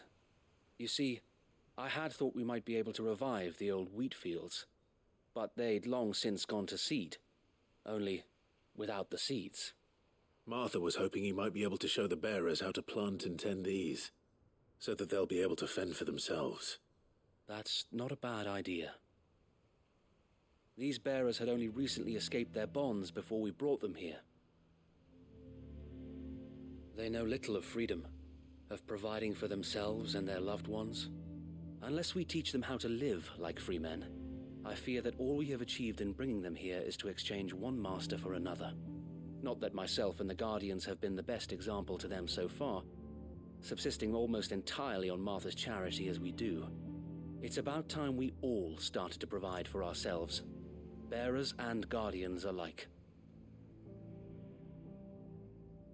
Unfortunately, we've been a little too busy of late to focus on much besides bolstering our defenses. There have been alarming reports of...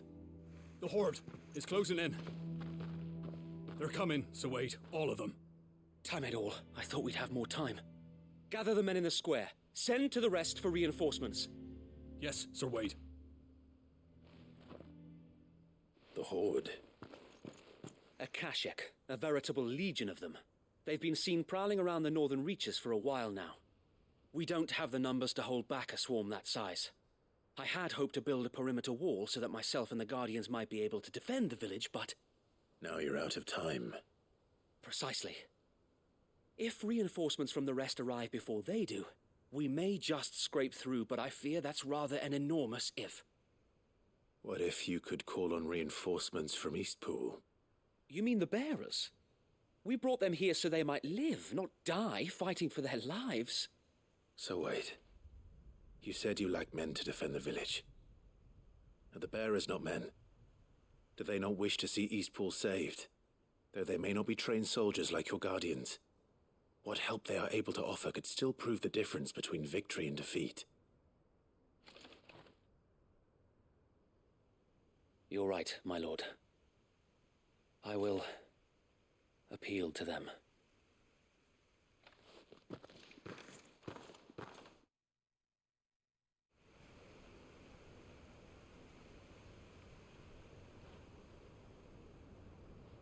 My friends, I humbly beg your aid.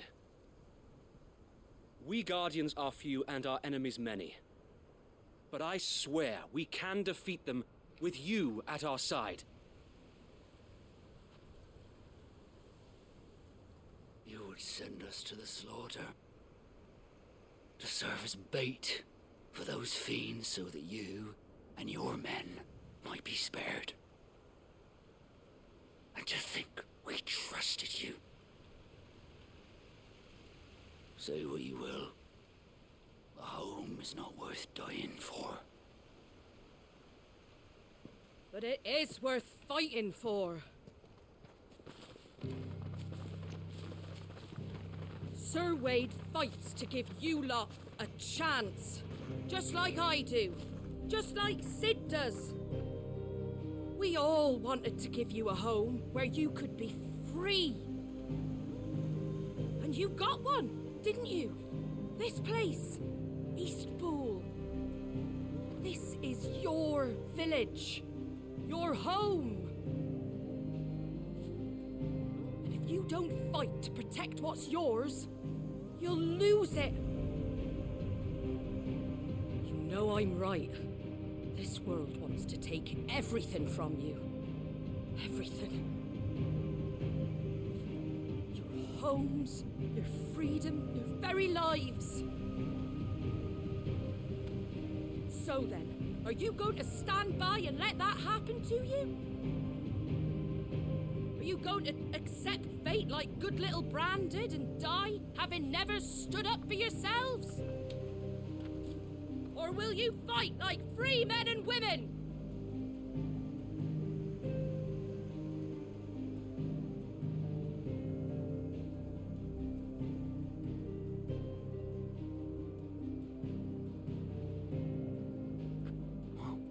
What are you doing? All right. Give me a sword. I never dreamt I'd have a home of my own. And now that I have, I don't want to lose it. I will protect what's mine, or die trying. We all will. Free men and women, fighting together.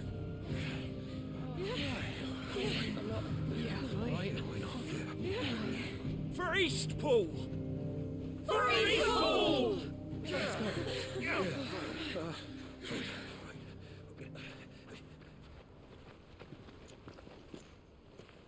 Thank you, Martha.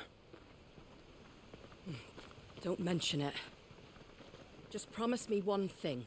That you'll show them how freeborn fight.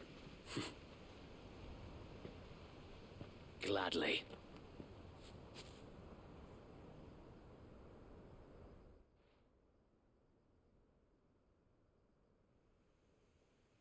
Well, if it was numbers you were lacking, you certainly won't be now. Thanks to you. Me? Oh, I just love the sound of my own voice. Lord Rossfield, my lady, we're ready. So what's the plan of action? We'll divide our forces into several small detachments, each made up of guardians, bearers, and guards from the rest. These will position themselves at strategic points around the village. Upon engaging with the Akashic, each detachment will keep the creatures occupied as best they can, steadily retreating all the while. You're going to lure them into the village? I am. We will have neither the time nor the resources to treat the wounded, so injuries must be avoided at all costs. Instead, we will focus purely on defense at first. By coordinating our withdrawal through the use of messengers drawn from among the bearers, we will aim to have the swarm converge at a point of our choosing. With luck, that point will be the village square. The perfect place for our most able warriors to surround them and fall upon them. And for you and I to finish them off. A sound plan, but one that'll require a leader with a cool head and strong nerves to coordinate the retreat. I'd say you have both in abundance, Sir Wade, but you'll be needed. Please, leave the last of the fighting to me. Ha! And let you have all the glory. Sir Wade, they're here. Then you know what you must do. We work together, everyone playing their part, each shielding the other that no man might fall. that Eastpool might live on. For Rosaria. For Rosaria! We've no time to argue, my lord. I'll do as you ask. And I will do as you ask. Suppose we'd better do our bit too then, eh? Right you are, Martha.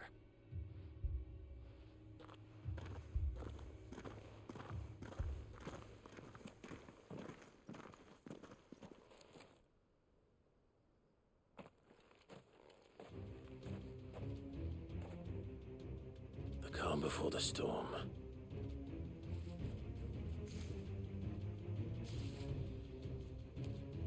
And here it comes. I will not let this village fall.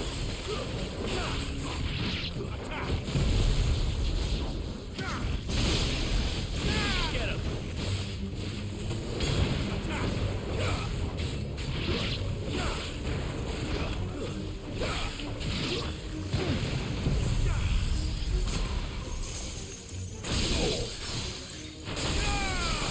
All yours, Torgal.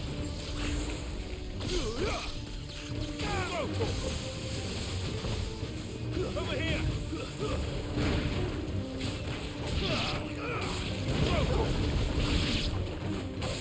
Get him!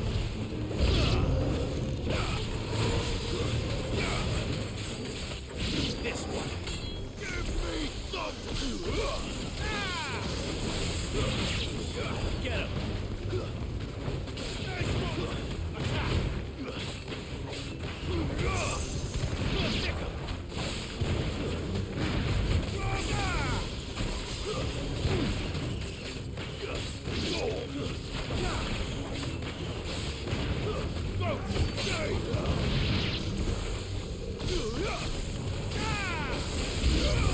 Get him!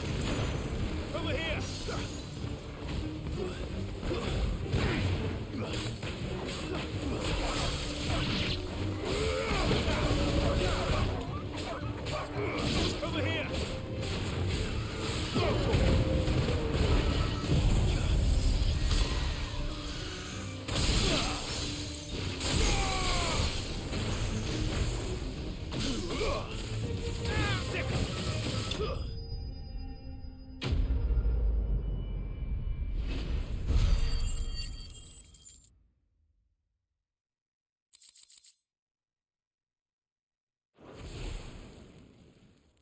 Looks like that's the last of them.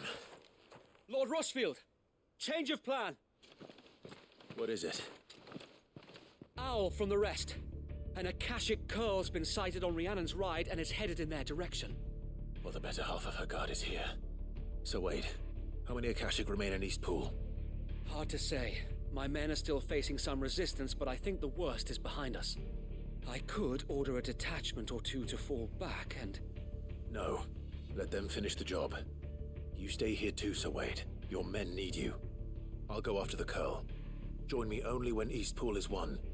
If you're sure, my lord. May the Founder protect you.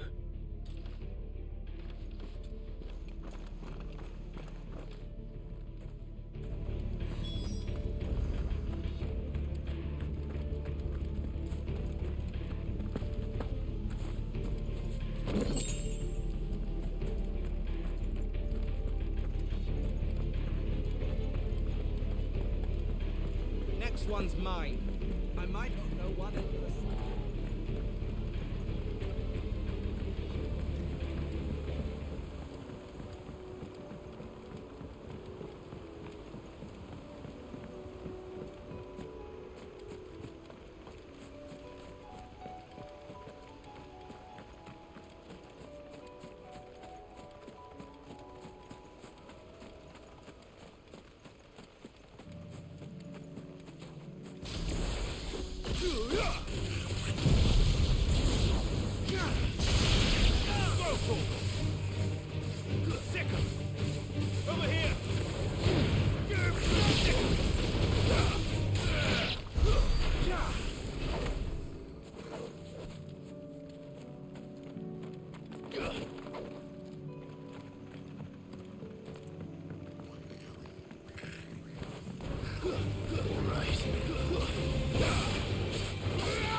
There it is.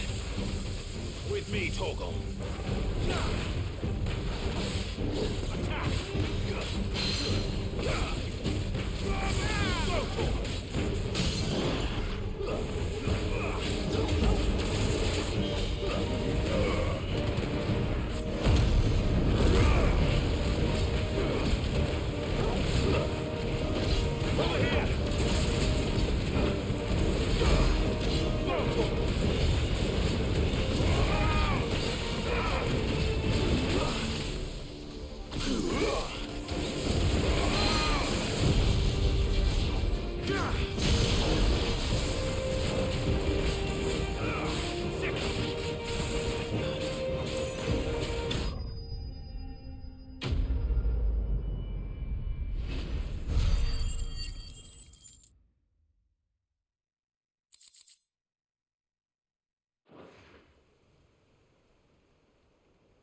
All right.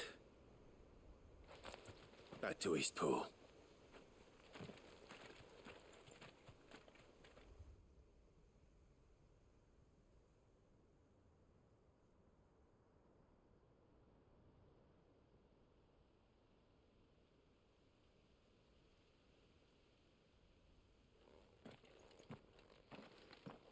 Lord Rossfield, the Curl, is it?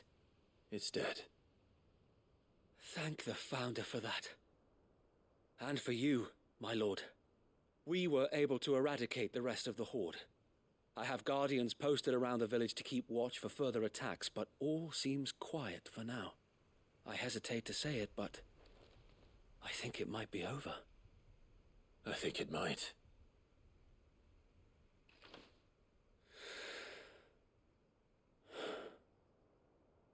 We did it. We saved Eastpool. Thank you, my friends. Thank you.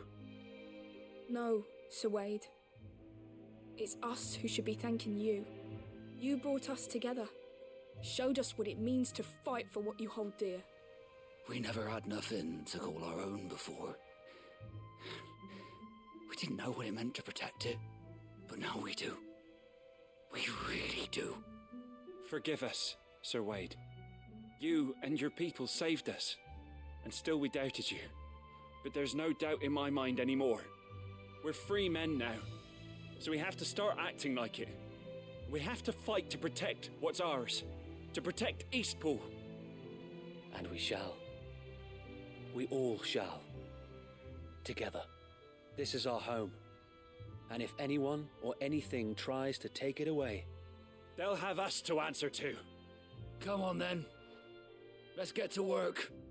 This village isn't going to rebuild itself.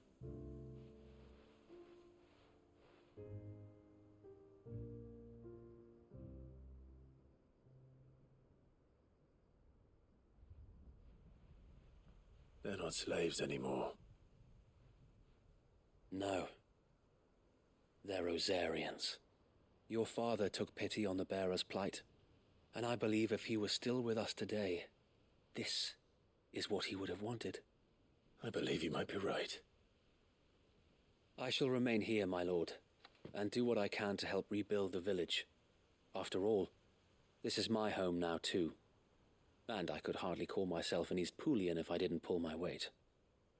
I think you'll find it's Eastpudlian, Sir Wade. But you should be proud all the same. I'll have to pull my weight too. Can't have the rest getting outclassed. Speaking of which, I ought to be getting back. Can we continue to count on your support, Martha? Of course, and I'd be counting on yours too. Us Rosarians have got to stick together, haven't we? Indeed we have. And Clive, come by the Golden Stables when you get the chance. I ain't paid you for delivering them seeds yet. All right. I will.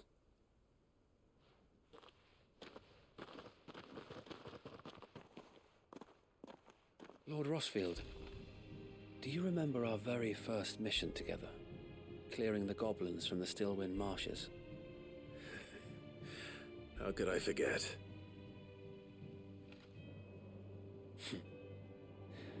There's one sight that I shall never forget. You, facing off against that giant Morble. Not a trace of fear on your face. Since that day, there have been more than a few times when I felt like giving up. When the odds seemed so stacked in the enemy's favor, I thought I may as well just lay down my sword and surrender. But every time I would think back to the look in your eyes that day and remember what it means to be a shield. Know that whatever trials Eastpool may face, I shall never lose courage. Thanks to you. So Wade, you have always been a true shield. I know that Eastpool, and indeed all of Rosaria, will be safe in your hands. Thank you, my lord. I know the rest of the world will be safe in yours. I'll do my best.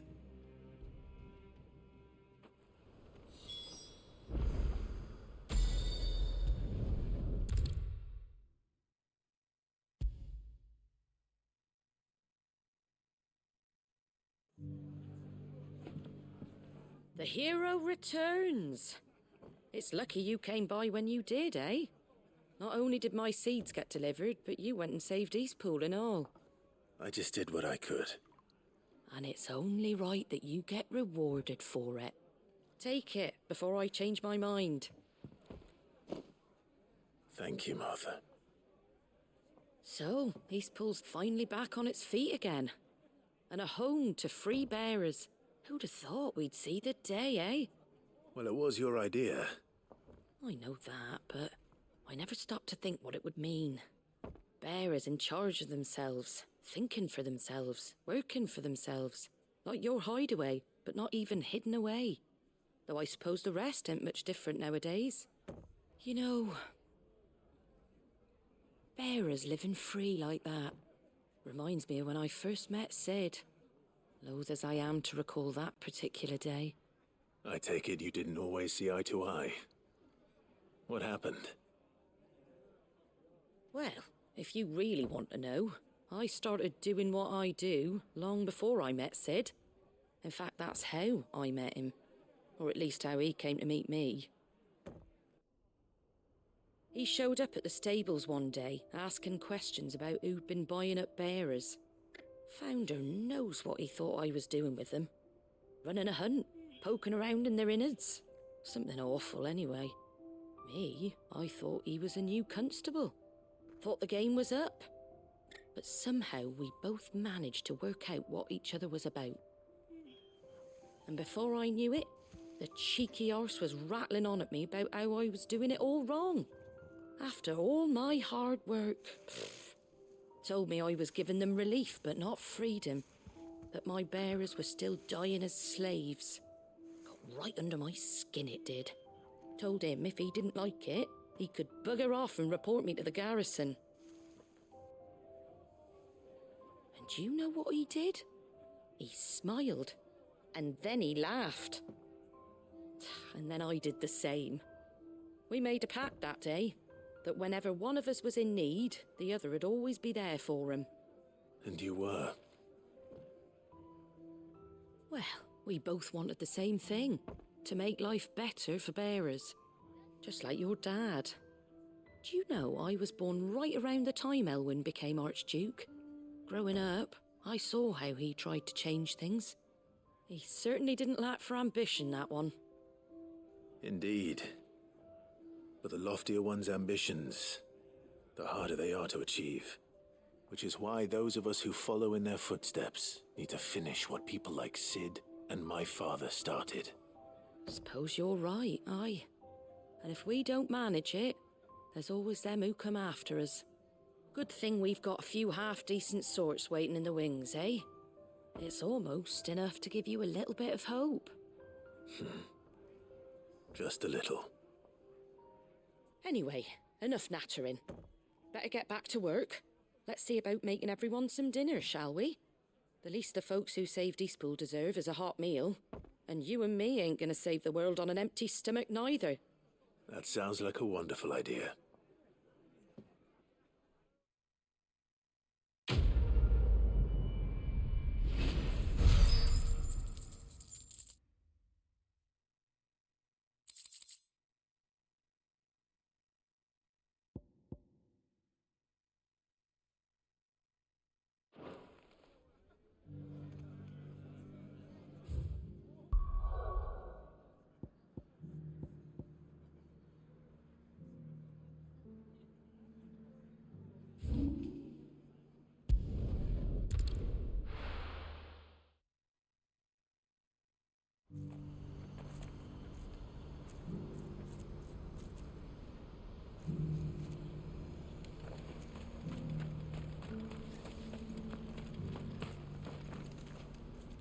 Ah, Clive.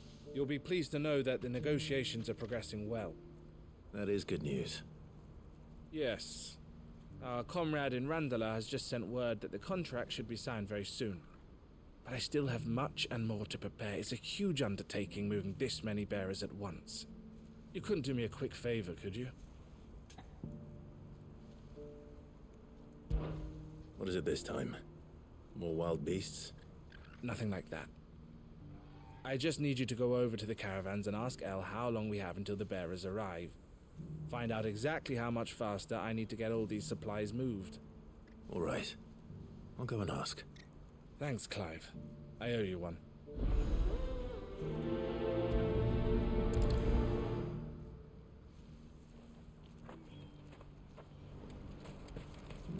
What's happened? Well met.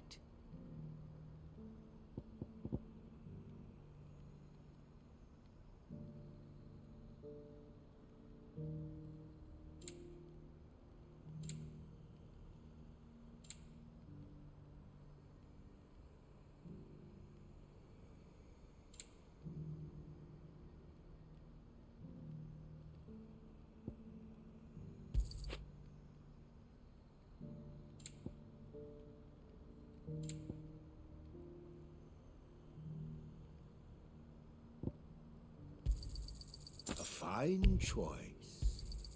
You've a discerning eye.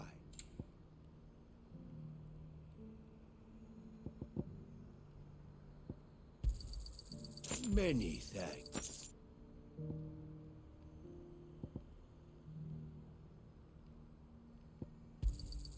You've a discerning eye. You're welcome anytime.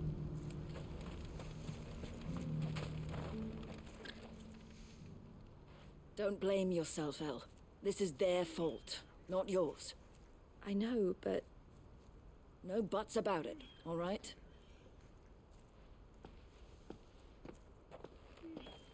Is something wrong? Vonnie came to give me a message from our intermediary. The talks with the Republican army have fallen through. They've reached an agreement with the Silver Peak Consortium instead. Though prices have fallen of late, we deliberately offered above the going rate to try and deter other bidders. But the Consortium offered double what we did, and the army jumped at the chance. And you had no opportunity to make a counteroffer? None at all. And we were so close. El? What's happened? I saw Vonnie leaving. She didn't look happy. And with good reason.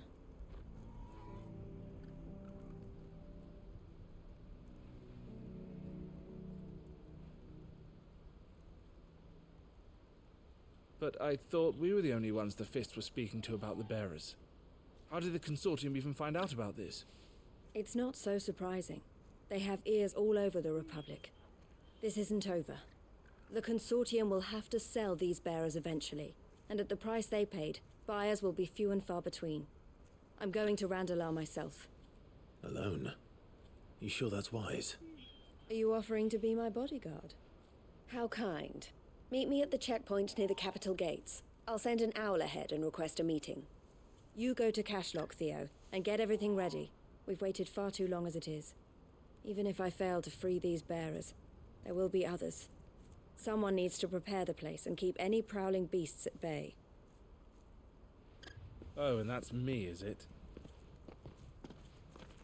Well, it looks like I'm following orders till she gets back from meeting the Silver Peak Consortium, who've been doing their best to undermine our scheme. She'll never join them after this, surely. No, she said it herself. She still has plans for Cashlock, even if this one falls through. She means to stay with us, then. I can't say I'm not happy to hear it, but... is this what she really wants? You have to trust her. You're right. It's what she wants now. And if Elle's off fighting for the cause, I should do my part too. So I bid you farewell and safe travels, my friend. I'll gather my men and leave for Cashlock. We'll make sure the place is well stocked and defended. You go to Randala and see if you can stop my sister biting the Consortium's heads off. If she won't consider her prospects, someone has to. I'll do my best.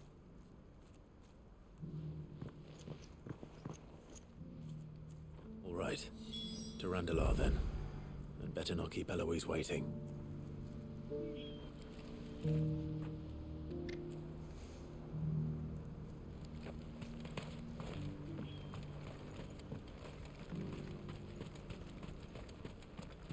I hear the brothers found another victim. Can you believe it?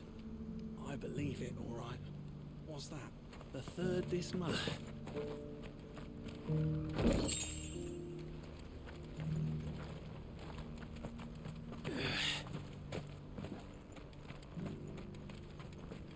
Do you have any fresh water?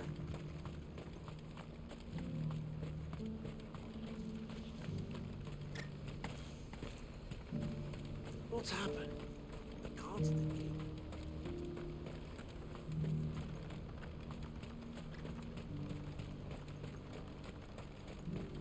What I wouldn't give for a hot meal. Looks like this is the end of the road for us. When are they gonna let us through?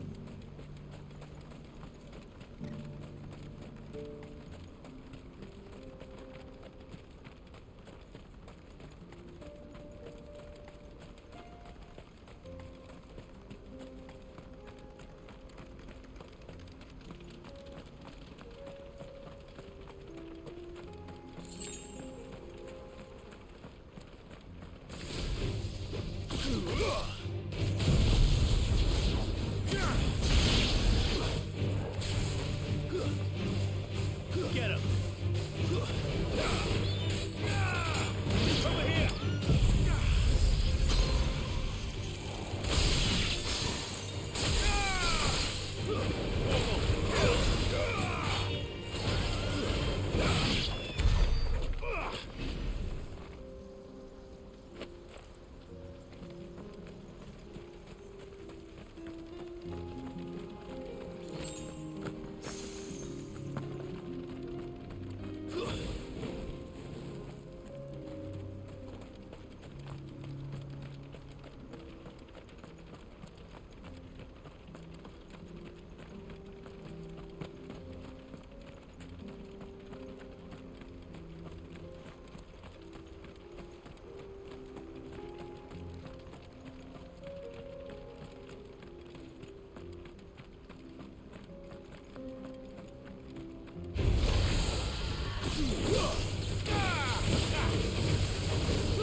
Hope I didn't keep you waiting.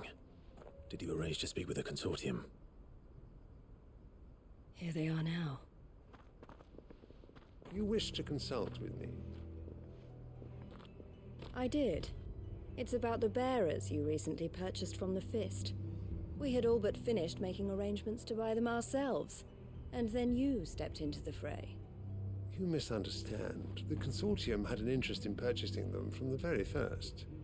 It was only our regard for you that kept us from bidding. But your hesitancy in accepting our offer to you suggested that the regard was not mutual. And so we resumed our business. I did not hesitate. I am simply not inclined to make such decisions without first giving them due consideration. But what is done is done. Come then. How much do you want for them? Alas, you are too late yet again. We rarely take on such unconventional merchandise without a purchaser in mind. The bearers belong to him now. Who is your buyer? A trader from across the water. A most demanding fellow, if it's any consolation. He insisted the bearers be fed, dressed, even given their own bunks for the voyage over. That's what you get when you deal with continental types. I wouldn't know. Oh yes, the culture on the continent is quite different to ours. They pay good money for bearers not fit for the knacker's yard, and treat them like kings. But as long as they pay... That does sound unusual. No matter then. If they've already left our shores, there's little that can be done. Allow me to withdraw my interest. And with it, my interest in joining your organization. My associates will be sorry to hear that.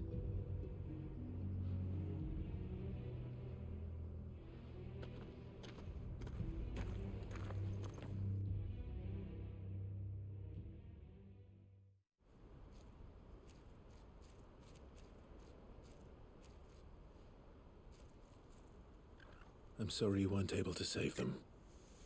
As am I. But I only have myself to blame. He was right, you see. The Silver Peak Consortium did intend to buy those bearers before I did. Their representative hinted at a possible purchase when he came to recruit me. I feigned interest in joining them in the hope he might be encouraged to tell me more, and he did just that. As soon as he left, I sent my own offer to Randalar. So you never... No. I entertained the Consortium's proposal solely so I could learn more about those bearers. But I was a fool to think they wouldn't find out. I knew exactly who I was dealing with. You tried. I did. And if what he said was true, the bearers are to be well treated. Which is something, at least. But they deserved more. I wanted so badly to see them freed. Eloise! Eloise! Word from Cashlock. The village is under attack. A pack of beasts have come down from the mountains, and there's a dragon at its head. Theo and the others are trying to hold them off as best they can, but the odds are against them. They need help, and fast. Theo! I'll go on ahead. Thank you, Clive.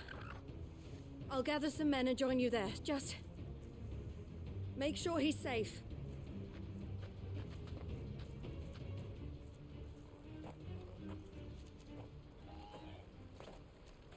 Hold on, Theo.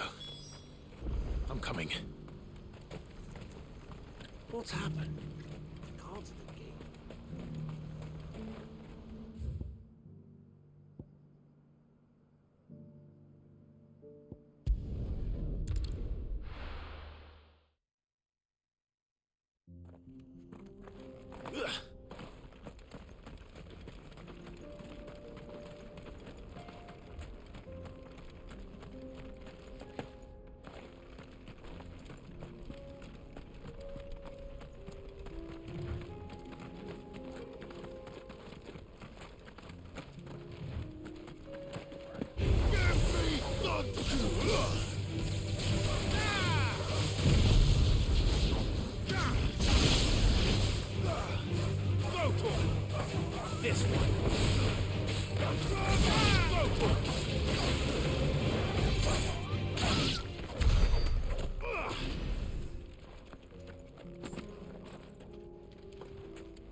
This one.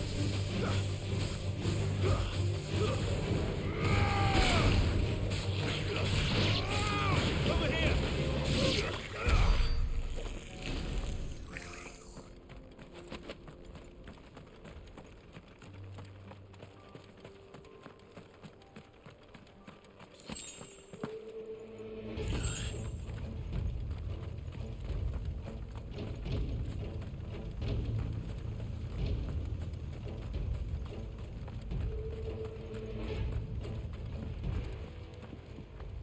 Where's Theodore? Upriver! He led the dragon that way to keep it from the... We just have to pray he makes it out in one piece. I can do better than that. Torgal, with me.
Where are you, Theo?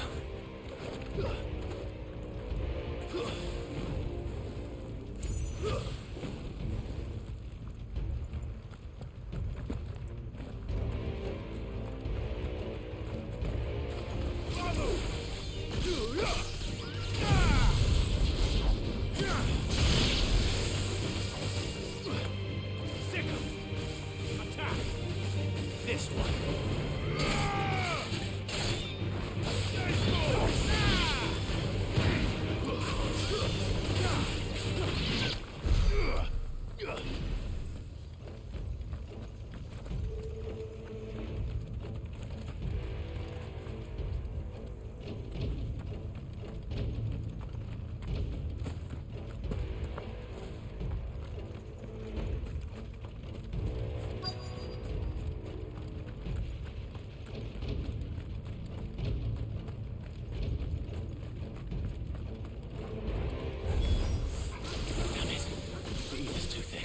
These creatures have already turned.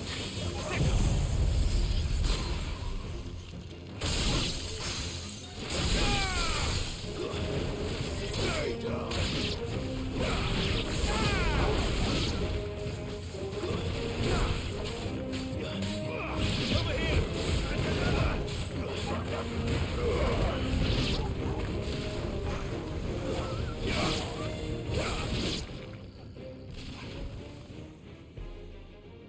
I can't waste any more time. I need to find Theodore before that dragon does.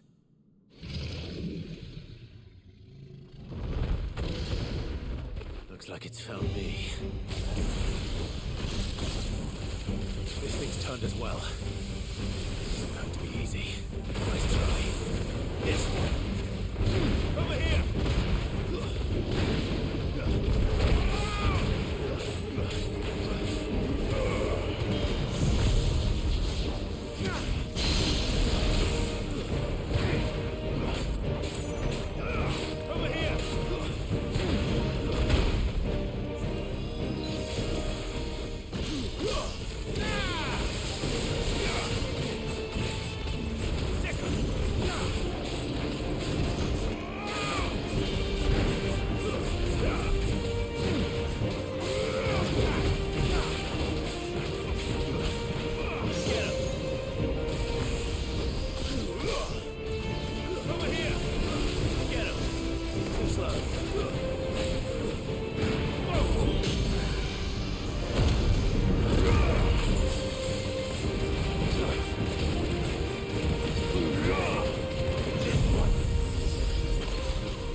Theodore, you had me worried for...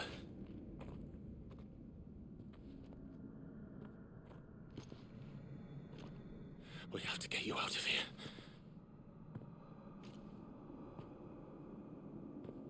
I think it might be a little too late for that. Bearer or no, there's only so much ether a man can take, and that Drake just wouldn't let me leave. You have my thanks, Sid, for finishing what I could not. For keeping Elle's dream. Theodore!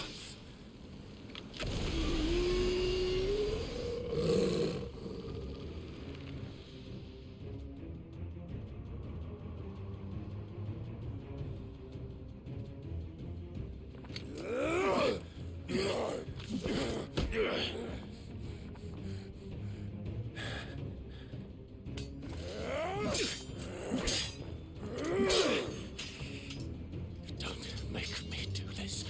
Stop it, Theo! Stop! Stay back, Eloise! He's turned. And so will you!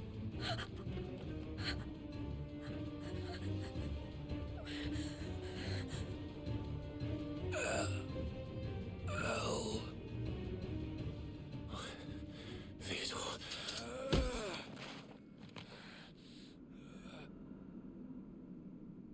Take care of my sister. Theodore, wait. Goodbye, Elle.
Thank you, Clive. I think I'll be all right now. That was true bravery he showed. Leading the dragon away from the village like that. His first instinct was always to protect people. To put others' well-being before his own. And now he's gone.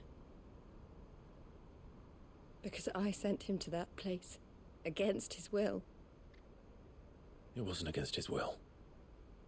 He was ready to do whatever it took to show you he could stand on his own.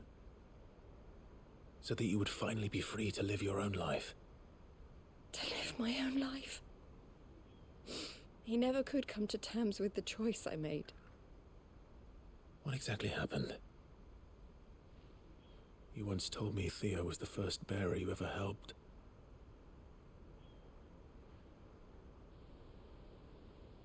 We grew up in Canva. We were born to one of the great trading houses. And I was chosen to inherit the family business. I had my father's head for figures, you see. Theo did not. While I studied the art of commerce, he played at soldiers instead. A late bloomer, in more ways than one. For unlike most bearers, it wasn't until his 15th summer that his powers awakened. My parents tried to drive him out of the house and into the care of the constables. But before they could, I took him into mine. Theo told me something else. He clearly admired your devotion to the cause of freeing others like him from slavery. But he said you deserved a better life than this. He wanted to free you from what he called your bonds, just as you freed him from his. I would be lying if I said I had not wondered from time to time how much easier my life might have been if I had allowed Theo to be taken and devoted myself to the family business instead.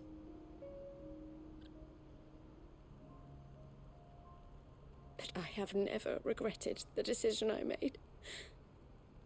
Being with my brother meant more to me than tradition or reputation. I only had to look at him to remind myself of that night and the choice I made and the fact that I would make the same choice again in a heartbeat.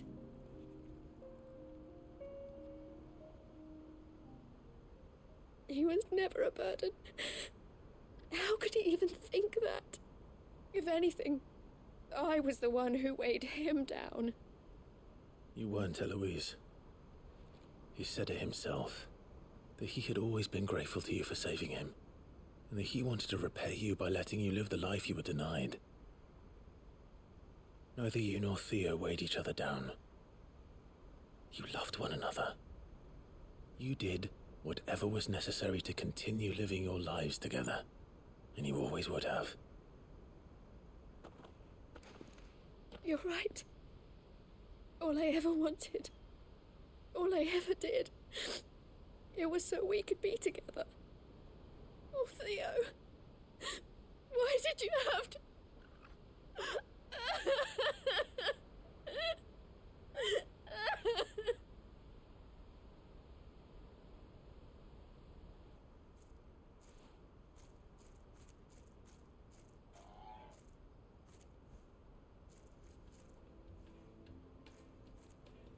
I know Theo wanted me to move on, but I'm staying here at the Crimson Caravans to continue our work. We can make a difference here. We can help people, save them. I need nothing more from life than that. So I'll carry on doing what we do, ensuring that goods, people, bearers get where they need to be, bringing smiles to people's faces just like we always have, and to Theo's, wherever he is. This is the life I have chosen, the life I will always choose. I've made a choice of my own, to continue helping you however I can, whenever you need it. Thank you, Clive. Let's go on together then, for Theodore.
Covered in nicks and lumps, the lot of them.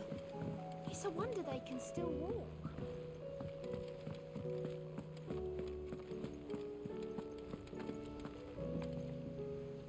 Heard the bad news then, did you? What bad news? About Dravost. Blackthorn's old haunt. With the forge and all that. Well, anyway, the mines just down the road from there are spewing out ether like no one's business. And the village? Safe from the flood for now, but they've got other problems. Akashic. Every creature in the area is either turned or on the way to turning, apparently. Zoltan and the others are living on borrowed time. They need help, and quick. Doris sent a few curse breakers to keep an eye on things, but there's only so much a couple of scouts can do. Except get eaten. If something ain't done soon, the old place will be overrun. I won't let that happen. Didn't think you would. Does Blackthorn know? I thought it might be better if he didn't. He'd only do something stupid. You reckon we should tell him? No. It's better this way. Yeah, well, I can't stand about knowing what's happening out there, so I'm off. I'll see you in Dravost.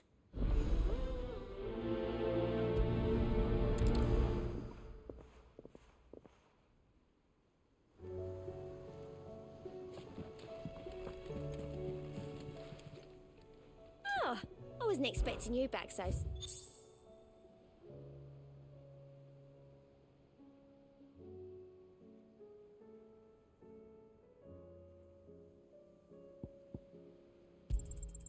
Here you are.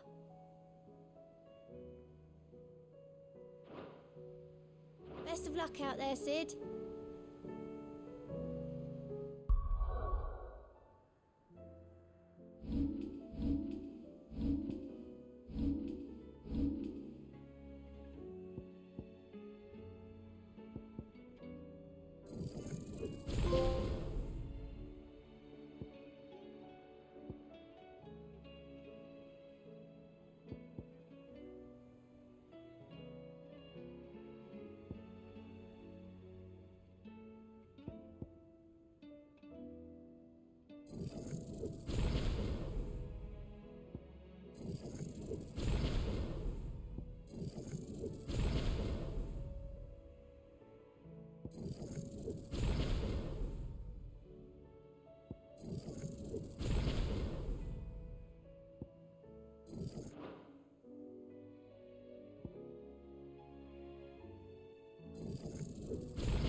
So Dravost is still standing. For now, at least.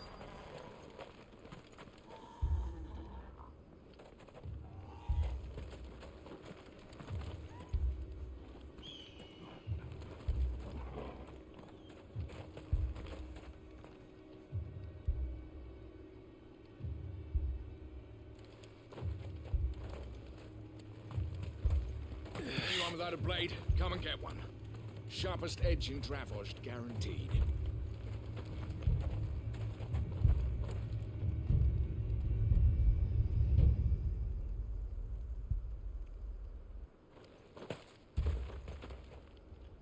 Clive! You're here! And the Akashic? Mostly off to the north still. But I spoke to Doris's scouts and it turns out things are worse than I thought. There's swarms of them out there. Told old Snotty to be ready to seal the north gate. That should buy us some time if we need it. Enough for the villagers to barricade themselves inside their homes at least. Well done. Welcome back, Sid. I'd never have guessed, you know. Not if August hadn't let slip. Who'd have thought that the savior of Dravost would turn out to be the realm's most infamous outlaw? Keen to help us out again? I am. Thought you could sneak off without me, did you? Blackthorn. Oh, what are you doing here? One of the scouts couldn't keep his voice down. Unlike my best mate who didn't think I deserved to know. Zoldan, how long's it been? Long enough for us two to turn into a pair of old codgers, I see. That your idea of an apology? Prick. Don't listen to him. You only did what you thought was best. For the village and that. I did, yeah. But that ain't the whole of it. Vulcan, our master, didn't leave the chiefdom to the two of us. He left it to me. The best blacksmith in Dravost, barring himself, of course. Bloody stupid tradition, in my opinion. If someone's got talent, you should let them practice their craft, not ask them to settle petty feuds and barter for grain. Our master wasted half his life that way. I wasn't about to let that happen to me. So you wasted half of mine instead? You're what Dravost needed. Under me and my precious ideals, this place wouldn't have lasted a year.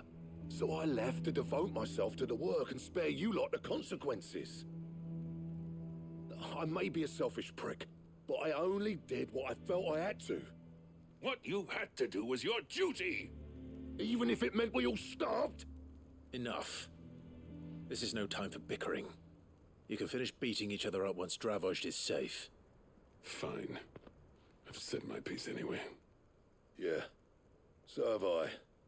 Sorry, Clive. I shouldn't have stuck my nose in. We're short enough on time as it is. Still, give us a mo, would you? I need to get my head straight before any of them Akashic try to bite it off.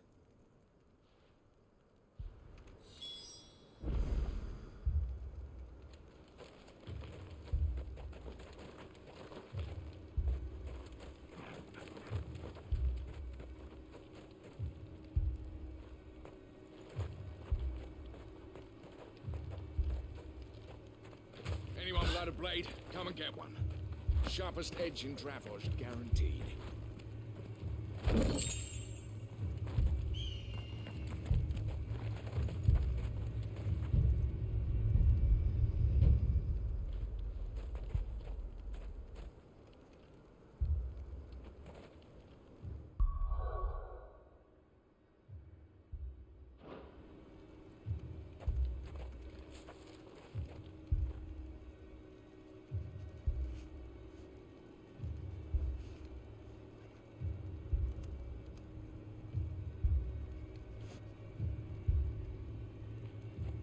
You, ready for the off, then? Cheers, Clive. I won't be long now, honest.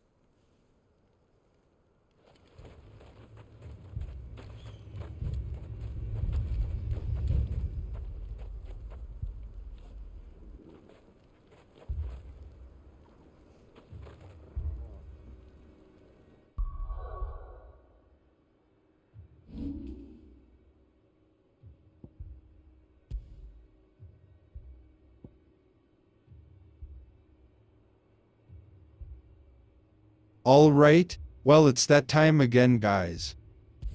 I'm going to cut the stream for now, but I'll be back either later today or tomorrow. Don't forget to hit that follow or subscribe button if you haven't already. I also have a Discord, YouTube, Patreon, and more. You can find links to them on my landing page, the link to which should already be posted in chat by the time you hear this. And with that, I hope you all will take care and stay safe, and I'll see you next time. Bye bye.